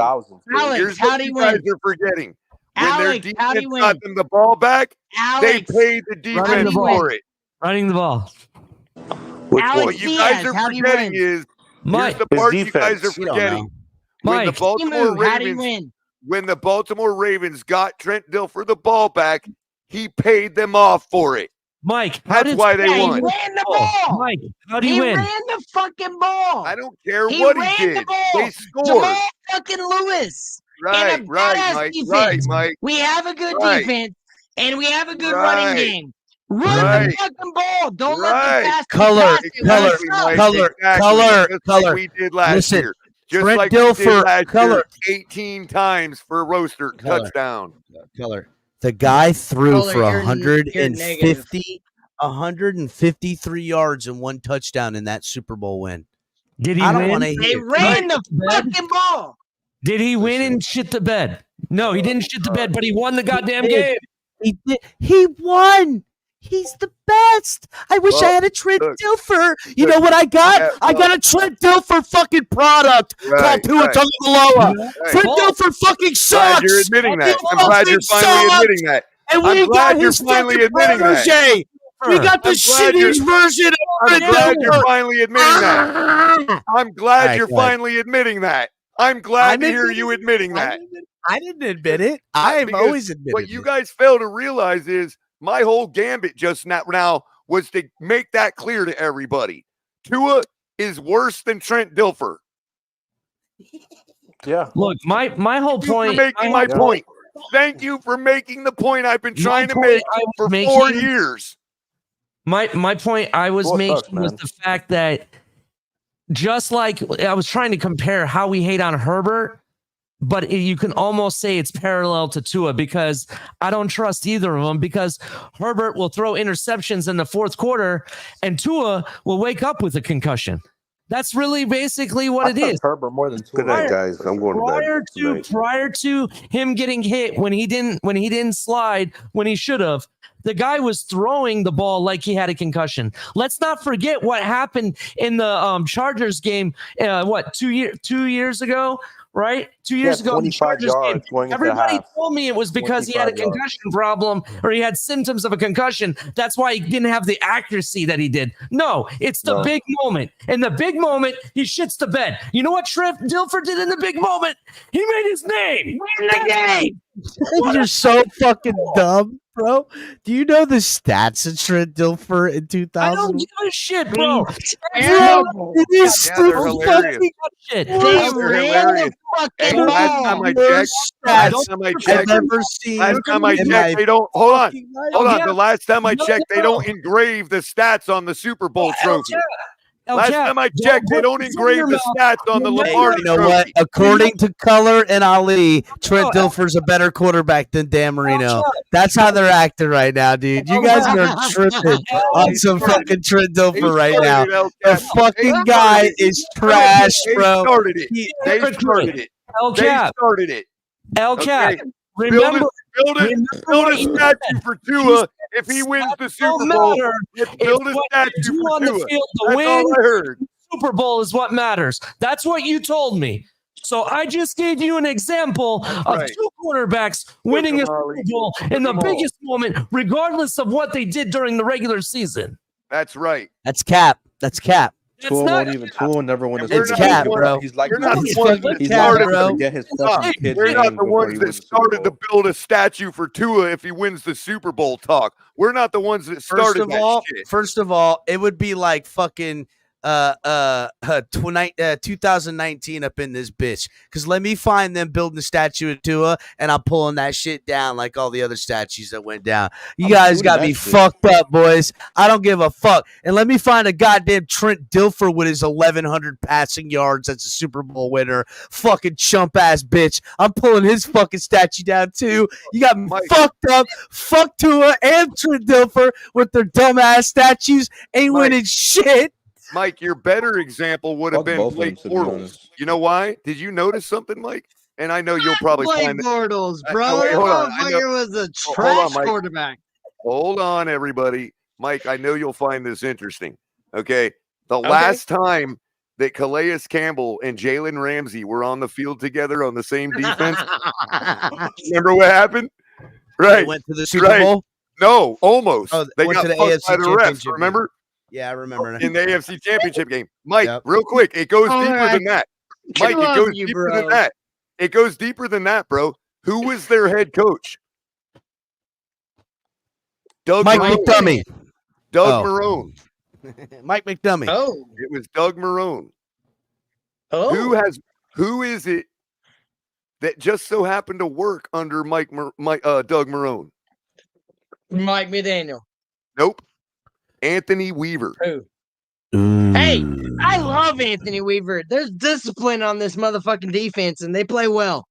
Color, you're kind of going off the reservation with that one, buddy. I'm just talking about the fact that I'm just talking about the fact that it's so obvious that we know that we've got Blake Bortles at quarterback that we put Calais Campbell and Color, I fucking wish I had a Blake Bortles type quarterback right now, because at least he'd be healthy. We won't win another game. Anybody know what he's doing lately? Hey, Maybe look, we mark can my make him the words. next You know Sam who I am. Darnold. We won't win another game. We will Hey, not why win not another game. Mariota? Let's go get Mariota in here. We can carry the Blake, whole. you know who Blake Bortles is? Blake Bortles is Carson Wentz. That's who Blake Bortles is. They're the same guy. No way. Same guy. Color. Do you know what Trent Dilfer's playoff record is? What is it? 4-2. 5-1. Oh my God, buddy! You know what? Listen, I just got to say this about Trent Dilfer, right? Championship pedigree. What the Miami Dolphins should do is really key in on the Trent Dilfer type of quarterback. That's who we should be gunning for. What we should do is key in on a Trent Dilfer and What say about Brad that's Johnson? the kind of guy that we should tank for. Discipline. No. That guy already Brad exists. Johnson. Brad Johnson won a Super Bowl. That guy I already got the exists. perfect quarterback, DJ Ukulele. Capitan, that guy already exists. What's his Ali name? just pointed out that Trent Dilfer's playoff record is 5-1. There's a guy that we know of that knows Mike McDaniel whose playoff record is 4-2, and he's much a similar quarterback. Are you talking about Jimmy G String? It's precisely who I'm talking about. Oh my God! Bring in Jimmy G String. I want to see that thong shake, baby. We're gonna bring out the thong song. It's gonna be like 1999 in his bitch. That's what's going on. Porn star Jimmy might do his thing. Taste in women before he comes to Miami, though. I'll tell you that much. First of all y'all need to quit smoking. Put the fucking weed down. Y'all need to calm the fuck down. Trent Dilfer is fucking the hottest of garbage. It's Inferno Fire Sun trash. Trent Dilfer, okay? The captain's gotta stop, bro. It has to be Blake Bortles. First of all, the point I was making was not to say that Trent Dilfer is a better quarterback than Tua, but I will say that he is more successful. That is the point. And the point is, in the biggest moment, Trent Dilfer did not shit the bed. Whereas Ali, Trent Dilfer played 11 fucking games that season, bro. It's not like Trent Dilfer. You know what Trent Dilfer did? He got in the playoffs and performed just like Tua did in the championship game. That's who he is. A guy that things broke right for, and he didn't fumble an easy layup opportunity. Talking about the That's national all he championship fucking. in 2018. He's talking about. Yeah. That's right. Guys that are in the right place at the right time. Now, listen, I will say this.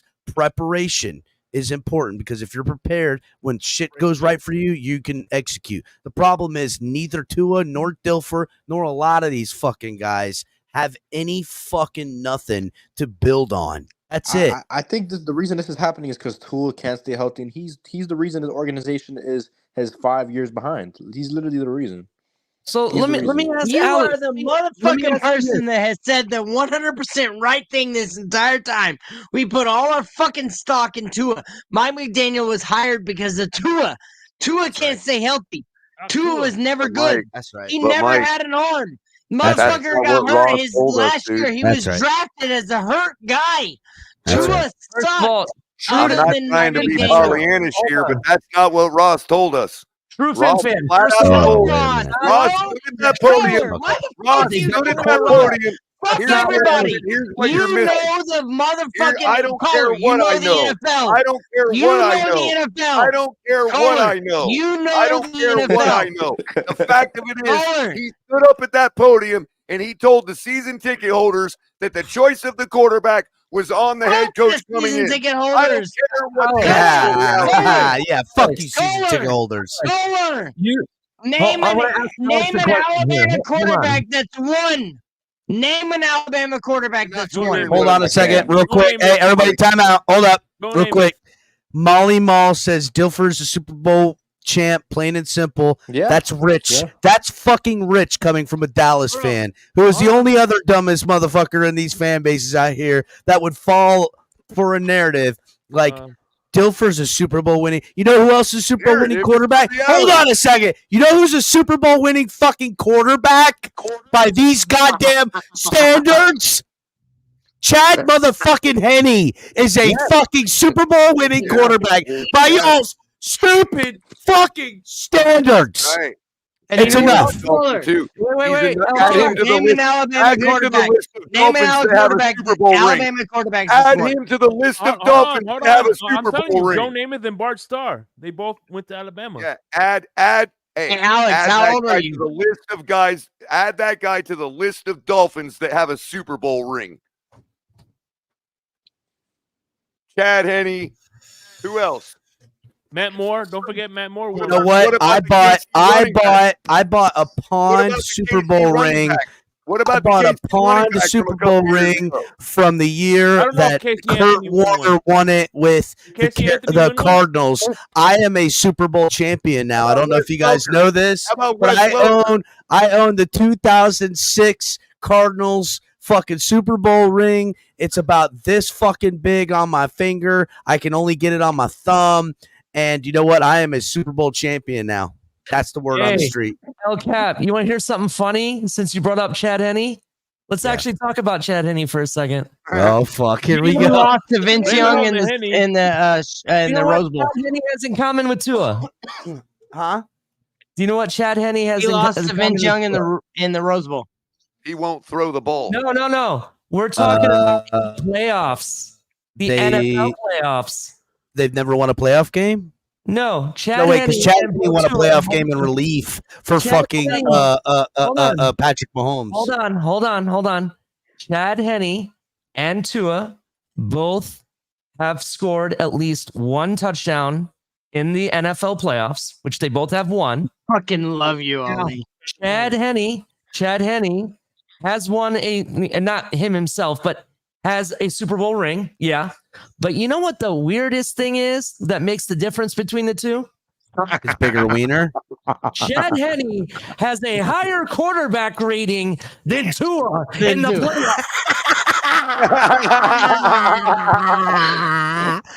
Like I said, add him to the list of former Dolphins that have a Super Bowl ring. Chad Henne has a rating of like 83.9. Ollie, everybody shut up. Everybody shut up. I fucking love y'all. I'm so glad to be back. Like I said, Mike, all of y'all's fucking takes. Hey, hit the ground running. All of y'all's fucking takes. All of y'all's takes. Everybody that comes on this show, I fucking love y'all. This is the most fun I've had in 2.5 years.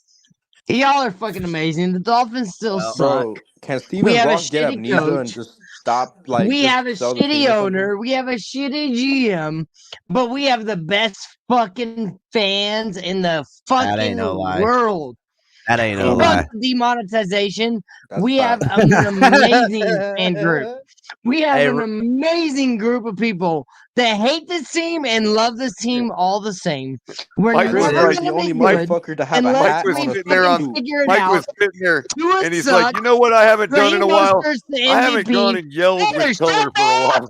Shut up! It's been 2.5 years since I got on here. Shut the fuck up and let me talk. Turn up, Mike. Turn that some bitch sideways and stick it straight up. You can do it.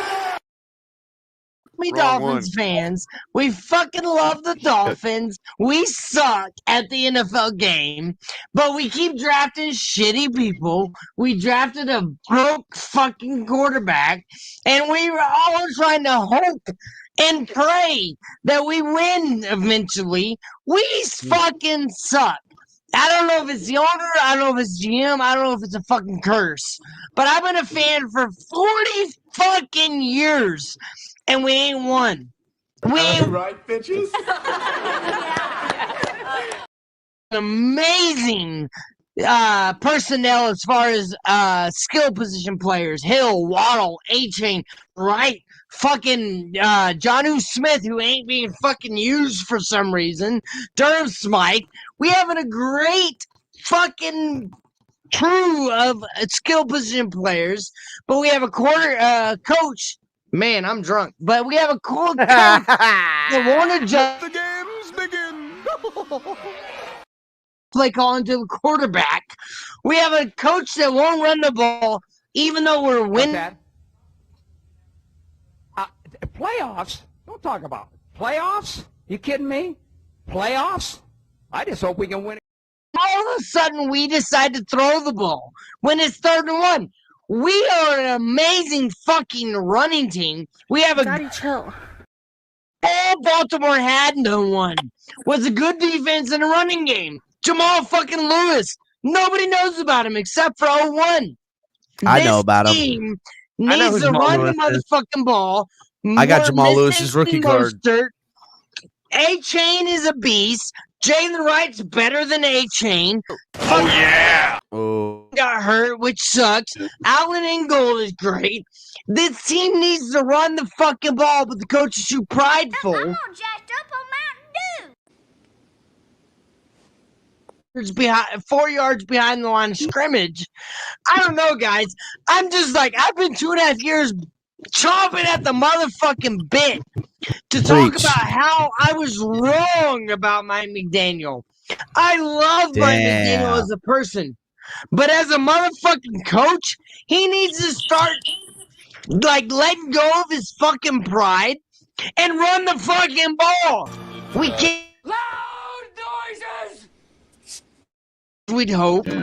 We need to run the fucking ball 70% of the time. Throw it on play action. Wait a second. Here's the studies, 60% of the time it works every time.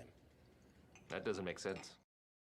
That don't work with our offense without Tua. Mike McDaniel built his entire offense, and when he got hired, because he built his entire offense around Tua. Tua had 3 motherfucking concussions 2 years ago, 4 if you're smart, and then last year he got fat and he didn't have a concussion. So great, he played 17 motherfucking games, which is amazing. Then he decided to lose weight because he couldn't run the fucking ball. So now he runs the ball, and the first time he gets the chance to like make a statement, the motherfucker gets a concussion. He sucks, bro. Other than anticipation. Where are you? I'm in a glass case of emotion. We suck at drafting quarterbacks. We suck at signing quarterbacks. Every quarterback we drafted or signed since Marino has sucked. Jay Fiedler is the motherfucking greatest quarterback we've had in my lifetime. And he's Jay fucking Fiedler, guys. Come on, not bro. Jay Fiedler, bro. We need to run the we ball. do have exclusive footage. Do the well, Mike, we got exclusive footage of Mike McDaniel. Whatever. Get somebody that's going to play. We got footage of Mike McDaniel in his job interview. Without Tua. Look what I can do. Hi, guys. Welcome back. Throw is at an all-time high. I'm not. Are you stupid or something? Stupid is, stupid does, sir. Show's at an all-time high. Not gonna lie. Crypto, welcome. You made it late. Hi, Crypto. Yeah, man. He led the league in passing, man. I just want to get a talking point out there. See how it works. I'm trying out these. He did the same thing. Jameis Winston did the same thing. Well, Jameis Winston at some point Jameis as well in passing. What does that have? I mean, everybody can. I don't know. I'm trying to try my new 2 and 9 lies. I'm trying to try them out. Did you talk about his elite hair? Yeah, he doesn't have hair, braids anymore. He's got tattoos. He's got tattoos now. That true. Makes him a very confident man. I have tattoos, so me and Tua are alike in that way. I feel connected to him now. Well, I just figured out why we don't get along. I don't have any tattoos. That's I figured it out. Next time he gets a concussion, he probably won't remember his fucking I miss being back. No, I'm pure I don't have any tattoos either, color. Aww. The next concussion, he won't know his wife's name. Well, you got to get some piercings. Maybe get him up piercings. He doesn't know his wife's name now. What are you talking about? Listen, I could barely. Damn. Shut up, bitch.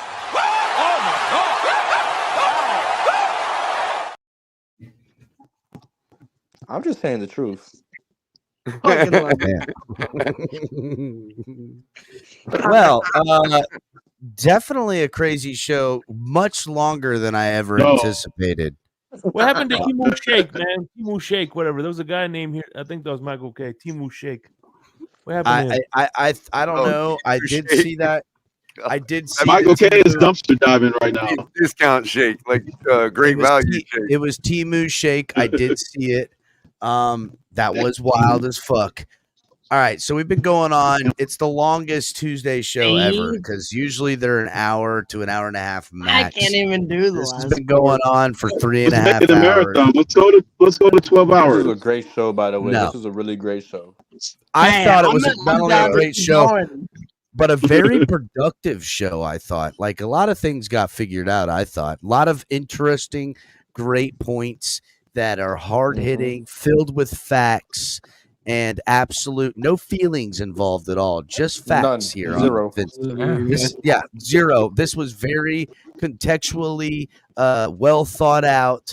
I mean, just hard fucking data. I got one more fact for you, LCap. What is it? Damn. Chad Henne has a better playoff record than Tua Tagovailoa. Oh, that doesn't surprise me. Wait a minute. That's not saying much. Tebow does too. What did he say? Tebow does too. Tebow does as well. God damn. So talking about the hottest chick in the nursing home. God damn. Lawrence does too, by the way, as well. All right. Yes, Lawrence. Let me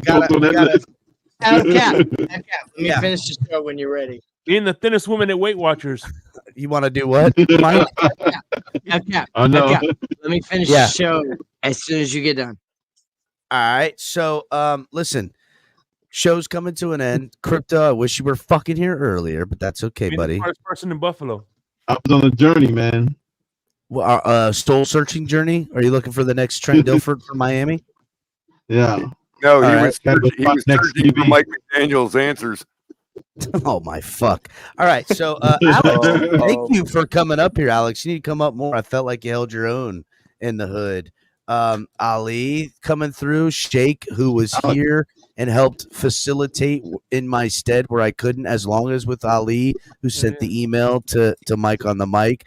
Color, who's going to be on in the mornings with Mike on the mic and him figuring. Might have to jump you right in tomorrow, Mike, because I don't know. You might as well. 10 o'clock's going to come early. 10 o'clock comes early. Even if you guys start at 11, Mike set his windows from 10 to 2 or some shit like that, right, Mike? 10 to 2. Yeah. Again, if you haven't subscribed to the channel, you're going to miss out. You can like this show and subscribe because we are the best on YouTube. That's it. You're missing out on hard-hitting, factual, real, hard data of Dolphins content. All that other stuff is fluff and PFF grades written in some bullshit. This is the real. And you're welcome. And I appreciate everybody coming by. Hit the like button, subscribe if you're new. Closing statement, Shake, go. No, just welcome back, man. It's crazy that I first started watching you on panels. Now I get to be your colleague. So hell yeah. There you go, Shake. Thank you. Crypto, go. Yeah, I was going to second that. You know, the welcoming back and the 2-year hiatus there for Mike, but it's good to hear the voice yet again. You know, I was one of the first voices I heard on TFTG before I joined. So yeah, it's good to have you in the fold, man. We got I'm on the mantra that we're the least resistance to 1-16, and we're on that march. No resistance. We need no resistance to 1-16. That's the campaign I'm on right now. We'll figure that next step out there. Alex. First time on the show, and I just want to say, man, it was a great show. I love you guys. You guys are amazing.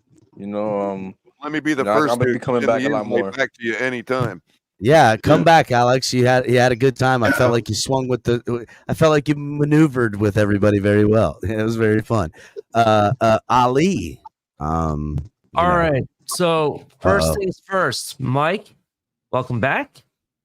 True story. The only reason I found TFTG is because of Mike on the mic, which he was having a show on TD's channel at the time. And that's how I found this channel. So that's how I ended up here. Thanks to you. Origin story. Wow, that was during the other fact. I'm going to end real quick. The other fact I want to give you is that Trent Dilfer in his first 5 seasons has played more games than Tua has in his career. Just like you, bro. You don't let nothing go. times Freaking 10. Ollie. Again, I'm going to say times 10, and has a way better playoff record than Tua has or probably will have in his career. He's just like me. He'll wait for his final take to get his last word in, man. I love it. Fucking Ali. Fucking Ali's like this, that, and he's like, and then one last thing. Fucking Trent Dilfer is the fucking best. Motherfucker. Color, go ahead, please, for love of fuck. And do not talk about Trent Dilfer. God damn it. I should have said that for Ali. The only guy that was here before me, except, of course, HB in the back and our great El Capitan. Bro, Tom. I mean, like, you're probably the first person I ever yelled at on the internet. Like, no, but seriously, like, first of all, quite refreshing. I absolutely love arguing with you, bro. I think that, like, for all the times we've like battled, like, nothing. There was the one time things got a little feely, but other than that, bro, I absolutely am elated that you're back. I look forward to working with you. I look forward to showing this world, what you can bring to the table. And I'm excited for it. I can't say it enough. And I think today was a proper welcome back. I think that, with what we were, where we were going at each other, I think the audience can expect quite a bit more of that. Maybe even in the morning. You know what I mean? Wake everybody up. But generally speaking, I think that, you're a very fair-minded person. You know what I mean? And, it's nice to be able to, like, go at, like, back and forth like that in good faith with somebody. And so, that's why, I didn't realize that Ali found you during those couple weeks where TD was commissioning us all to do shows. Ali and Shake both found that. In case you didn't know, Shake has told me and Ali has told me that a couple of times. Right. So look, man, I was hoping that when we first started early, back in the day when I had first, got on board with you guys, you have these thoughts in your head, like, where this is all going to be the way it is forever. And then when you left, it was like, it's like a cat having to deal with change. You know what I mean? And it's like, and here you are. And it's like, we missed the beat, bro. You know what I mean? And here it is, man. We're going to go forward. And, barring, I would hope we all would be here forever. But nothing's changed, in my opinion. You know what I mean? Like, so I look forward to working with you you got a lot of energy, man. And it's definitely going to help out a lot around here. It's going to definitely improve this place. Cap's been dropping the ball big time. You know what I mean? Yeah. Yeah, Cap. It's yours, bro. Bro, I'm not gonna fuck Color. I'm sitting here. You body a motherfucker. You body a motherfucker. God damn it. Fuck. I'm sitting here waiting for Color to finish up because I was gonna embody him. The motherfucker beat me to the punch. Motherfucker beat me. He knows. He's like Capitan sitting there cooking something. I ain't gonna let him get me. Fucking prick. I was gonna go, God, I wish Color would have talked about Trent Dilfer, but he fucking got me already, dude. The fucking prick. All right. Well, all right. So God damn it. Welcome back, Mike. Wholeheartedly welcome back. Damn it. Mike, what's your final fucking something? Jesus Christ, I wasn't ready for that. Go ahead. Dude. All I gotta say is I've been holding my tongue for a couple years now. But at the end of the day, the Fin's tailgate's where it's at. We got the most authentic, real takes of any channel on YouTube. Hey man, I hope not to get emotional, but leaving the show was the hardest thing I've ever done. This is all I've ever wanted to do, is talk sports. and I fucking love the Dolphins. Life happens. Shit happens. But I fucking love talking about the Dolphins. El Cap, Kohler, TMI, fucking Tom, HB. Like, this is where I finally found my dream. And I got to live it. Was with y'all. Ali, I met you. Shake Money. Alex Diaz now moved to Texas. MCJB actually came to my motherfucking house. My dog's knocking I'm over just the fucking beer with you, bottles. MC. I But love you, buddy. yeah, but like for real, like this community has made me Hey, feel MCJB pulling up on motherfuckers? Is that what he's saying? All day, 100%, bro. All dude. day. Hey. Oh, bro. Like A lot MCJB of came people, and stayed at my mother's dropping house. the addies. A lot of people drop the addies and saying, "Pull up." MCJB is doing it, Dude, like y'all don't understand. Like MCJB came and made my motherfucking daughters feel like he was an uncle. Like MCJB Yeah, is the shit. I bought MCJB got uncle vibes for sure. Ali, Does your Ali. daughter still have that toy I bought her? Yes, they do, and I'll show you a picture another day. Oh, But Ali, you kept in touch with me. A Cap, you kept in touch with me. Color, you've been doing your thing, motherfucker. Like Color in the morning, cup of coffee, whatever. I get it. Like I've seen it. I ain't ever been able to watch 100% because I've been busy with life. But like, this is where I fucking found myself. Was this motherfucking show? El Cap starting it. Y'all appreciating my takes. Guys, girls, whoever's out there watching. Oh, I got a lot of gas. But y'all made me feel whole. I'm so glad to be back. I'm ready to bring the takes. I'm ready to talk shit. I'm ready to have a good time. I'm ready to talk about the good shit. Here. My Longhorns are killing it, y'all. My Longhorns, they got the best quarterback room in the motherfucking country. Color, we can argue about that. CCRR, whatever your name is. Dude, I love you. Sir. I'm ready to talk college football. Everybody in the chat knew me or didn't know me. Here. Except the Buffalo fans. They can go fuck themselves. Yeah, here. Bronco fans go fuck themselves. I need another Chad Henning stat. I need one of them. Chad Henning stats. Here. It's pronounced Everybody's. Hey, y'all shut the fuck up. I got one more. Hey, y'all shut up. It's his fucking final take. Go ahead. Y'all shut up. It's his final take. Shut the fuck up. It's his final take. Go ahead. Yes.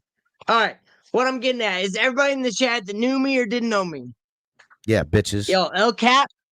Yeah. Fucking Ali. Yeah. Kohler. Yeah. Shake motherfucking Money. Yeah. Talk. HB. Yeah. Brandon the Rookie. Yeah. Yo, he's originals. Yeah. TD's got his shit. And I on the crypto, don't let crypto slip in there. Crypto, Nah. Yeah. Okay, crypto. If you got a show, I didn't know about you. So you Crypto in these hoods. Crypto in these hoods. And don't forget Mr. Polk. Mr. Polk, the newest guy. Mr. Polk in the crypto. Yeah. Talk about. Don't forget the homie El Nino, dog. Don't forget the homie El Nino and little Chochis. You know they part of the hood too. They say. Hey. Yes, term paper. All I gotta say is the people I remember from the beginning.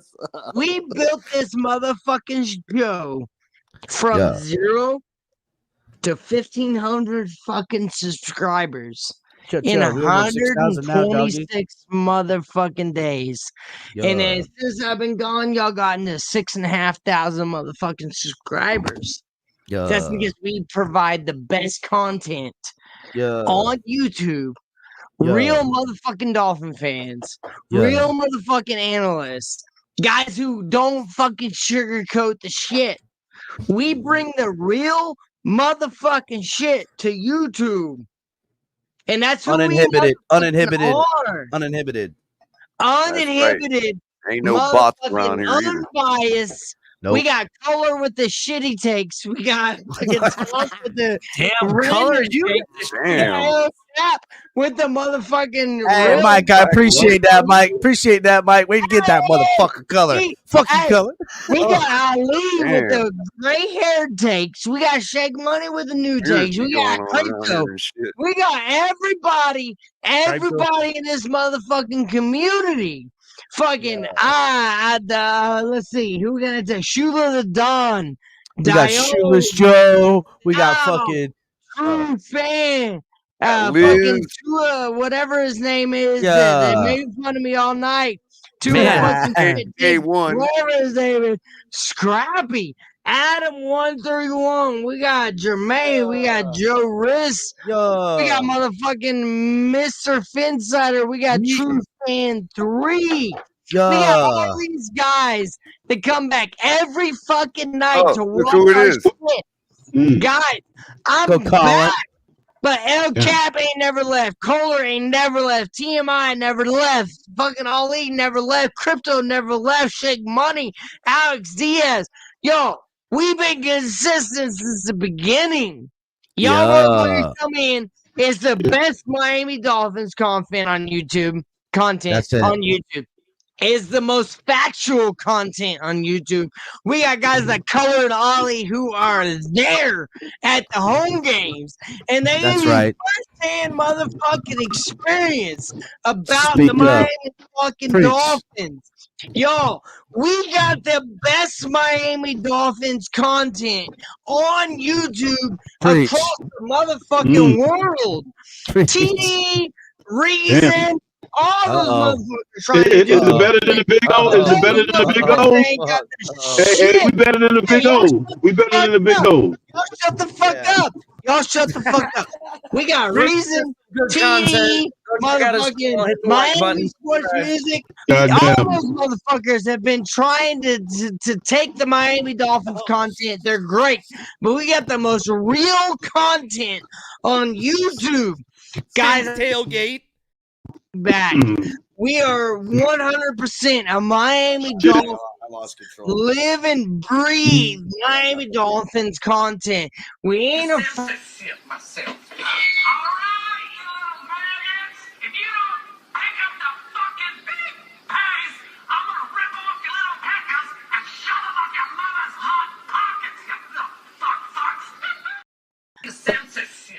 is where it's at for Miami Dolphins content. Crunches, when it crunches, that's why I love Finn's tailgate. Motherfucking the Florida. That's a perfect commercial there. Like this shit is the motherfucking dope city of the fucking world is Miami. Guys, that's right, and it's dope as fuck because we're here. Hold on. Cap, all right, I got some Dos I better shut up. All right, my fault. I'm ready to go. Yeah, I'm ready to go. But 100%, I gotta tell y'all, everybody watching, I fucking love y'all. Yeah, I got autistic girls. So if you want to raise awareness for autism, I got you. You want to raise awareness for single dads? I got you. You want to raise awareness for motherfucking girl dads? I got you. Word.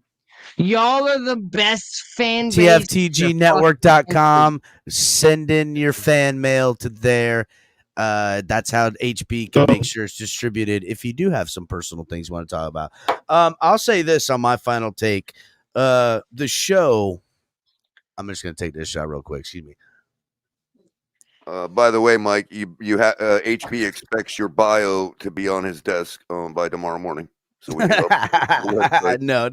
I'll say this, right? The program, the network, the show is everything and more when I thought about doing this. And now it's not something I have to do. It's something that I'm a part of, right? It's not something I'm having to figure a way to, culminate. It now is a living, breathing thing.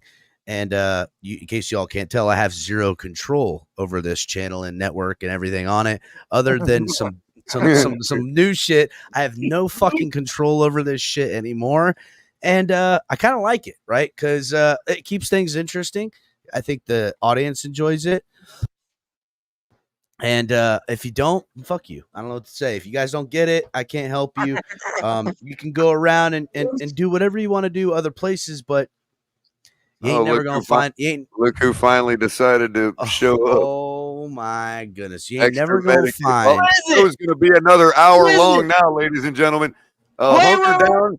Pour a cup of coffee. This show's about to be another hour long. No, it's not. Wait, somebody said, yeah, hold up real quick. Go ahead. Ask the question. Fuck Dolph Ricky. Whoa. Why? Whoa. Damn, Dolph Freaky took a straight. Cool. Say that and run away. I love it. That was kind of rough. Damn. All right, so just real quick, I gotta be honest. Alex seemed like all right, dude. I don't know if that was like a Jets fan this whole time or a Bills fan this whole time or Patriots fan. He just seemed like a guy having a really good time shitting on the team with Dolphin fans who are shitting on the team. If it was another fan of another football team just trolling us the whole time, he ain't trolled me, dog. But I like having fun, Alex. Come back, buddy. Come back. But listen, no, I think what happens is she was calling out the fans. I mean, I have no issue with that's it. True. That is true. Alex could be leaning towards that. There was a little bit about her being upset with the fans for not being able to exuberate positive vibes to make the team play better. Does she understand how 50,000 people sound compared to 70,000? Does she understand that? I get that. I just think that if you think vibes are going to make anyone do anything, I don't subscribe to crystals and fucking hippie bullshit. I mean, don't get me wrong. If we're partying for the night and we're doing some cool shit like that, yeah, I might eat some of the mushrooms and entertain it. He comes here and he calls you trash, and you're closing it down, bro. You not running away again? Huh? I'm running away? Yeah, I'm asking you to run away because you're closing it down, and he came in and said you're trash. Are you going to address it or what? I don't know who that is. Eminem Dolphin. I don't know who that is. So I'm not going to address people that I don't know. Okay. That's what I'm not. I don't address people I don't know. So I don't know how I got to fucking deal with that right there. So here we go. That's how you, oh, wait. You didn't let me. All right, so I am a Dolphin fan, but she was calling out the fan base. She was calling out the fan base. You can't. I'm with you, Alex. I'm with you, Alex. If you want a spot on my show, a little 15-minute segment to get off your piece, I'm with you, bro. I'll give it to you. Look, you ain't gotta, Alex. If you want to shit on anybody, I don't give a fuck who it is. You don't have to run after doing that, dog. You can fucking stand on business. I just wanted to do like a mic drop. I wanted to be like a mic drop. Oh, I got you. It was a mic drop. Right, Okay, very cool. Yeah. Well, guys, you know I appreciate I'm you guys dying, motherfucker. Alex, we'll see you back, dog. We'll see you back. All right, so that's it. I'm shutting this fucking shit show down, everybody. God damn it. Let me close it, Cap. Let me close it. We're closing it now, goddamn. You've been closing it for 25 minutes, Mike. That's enough closing. We're gonna do this, bitch. Fuck y'all. Hit the like button, salute, and we'll see y'all next time. Peace. That's how you submit a resume, folks. Arriba! Fuck the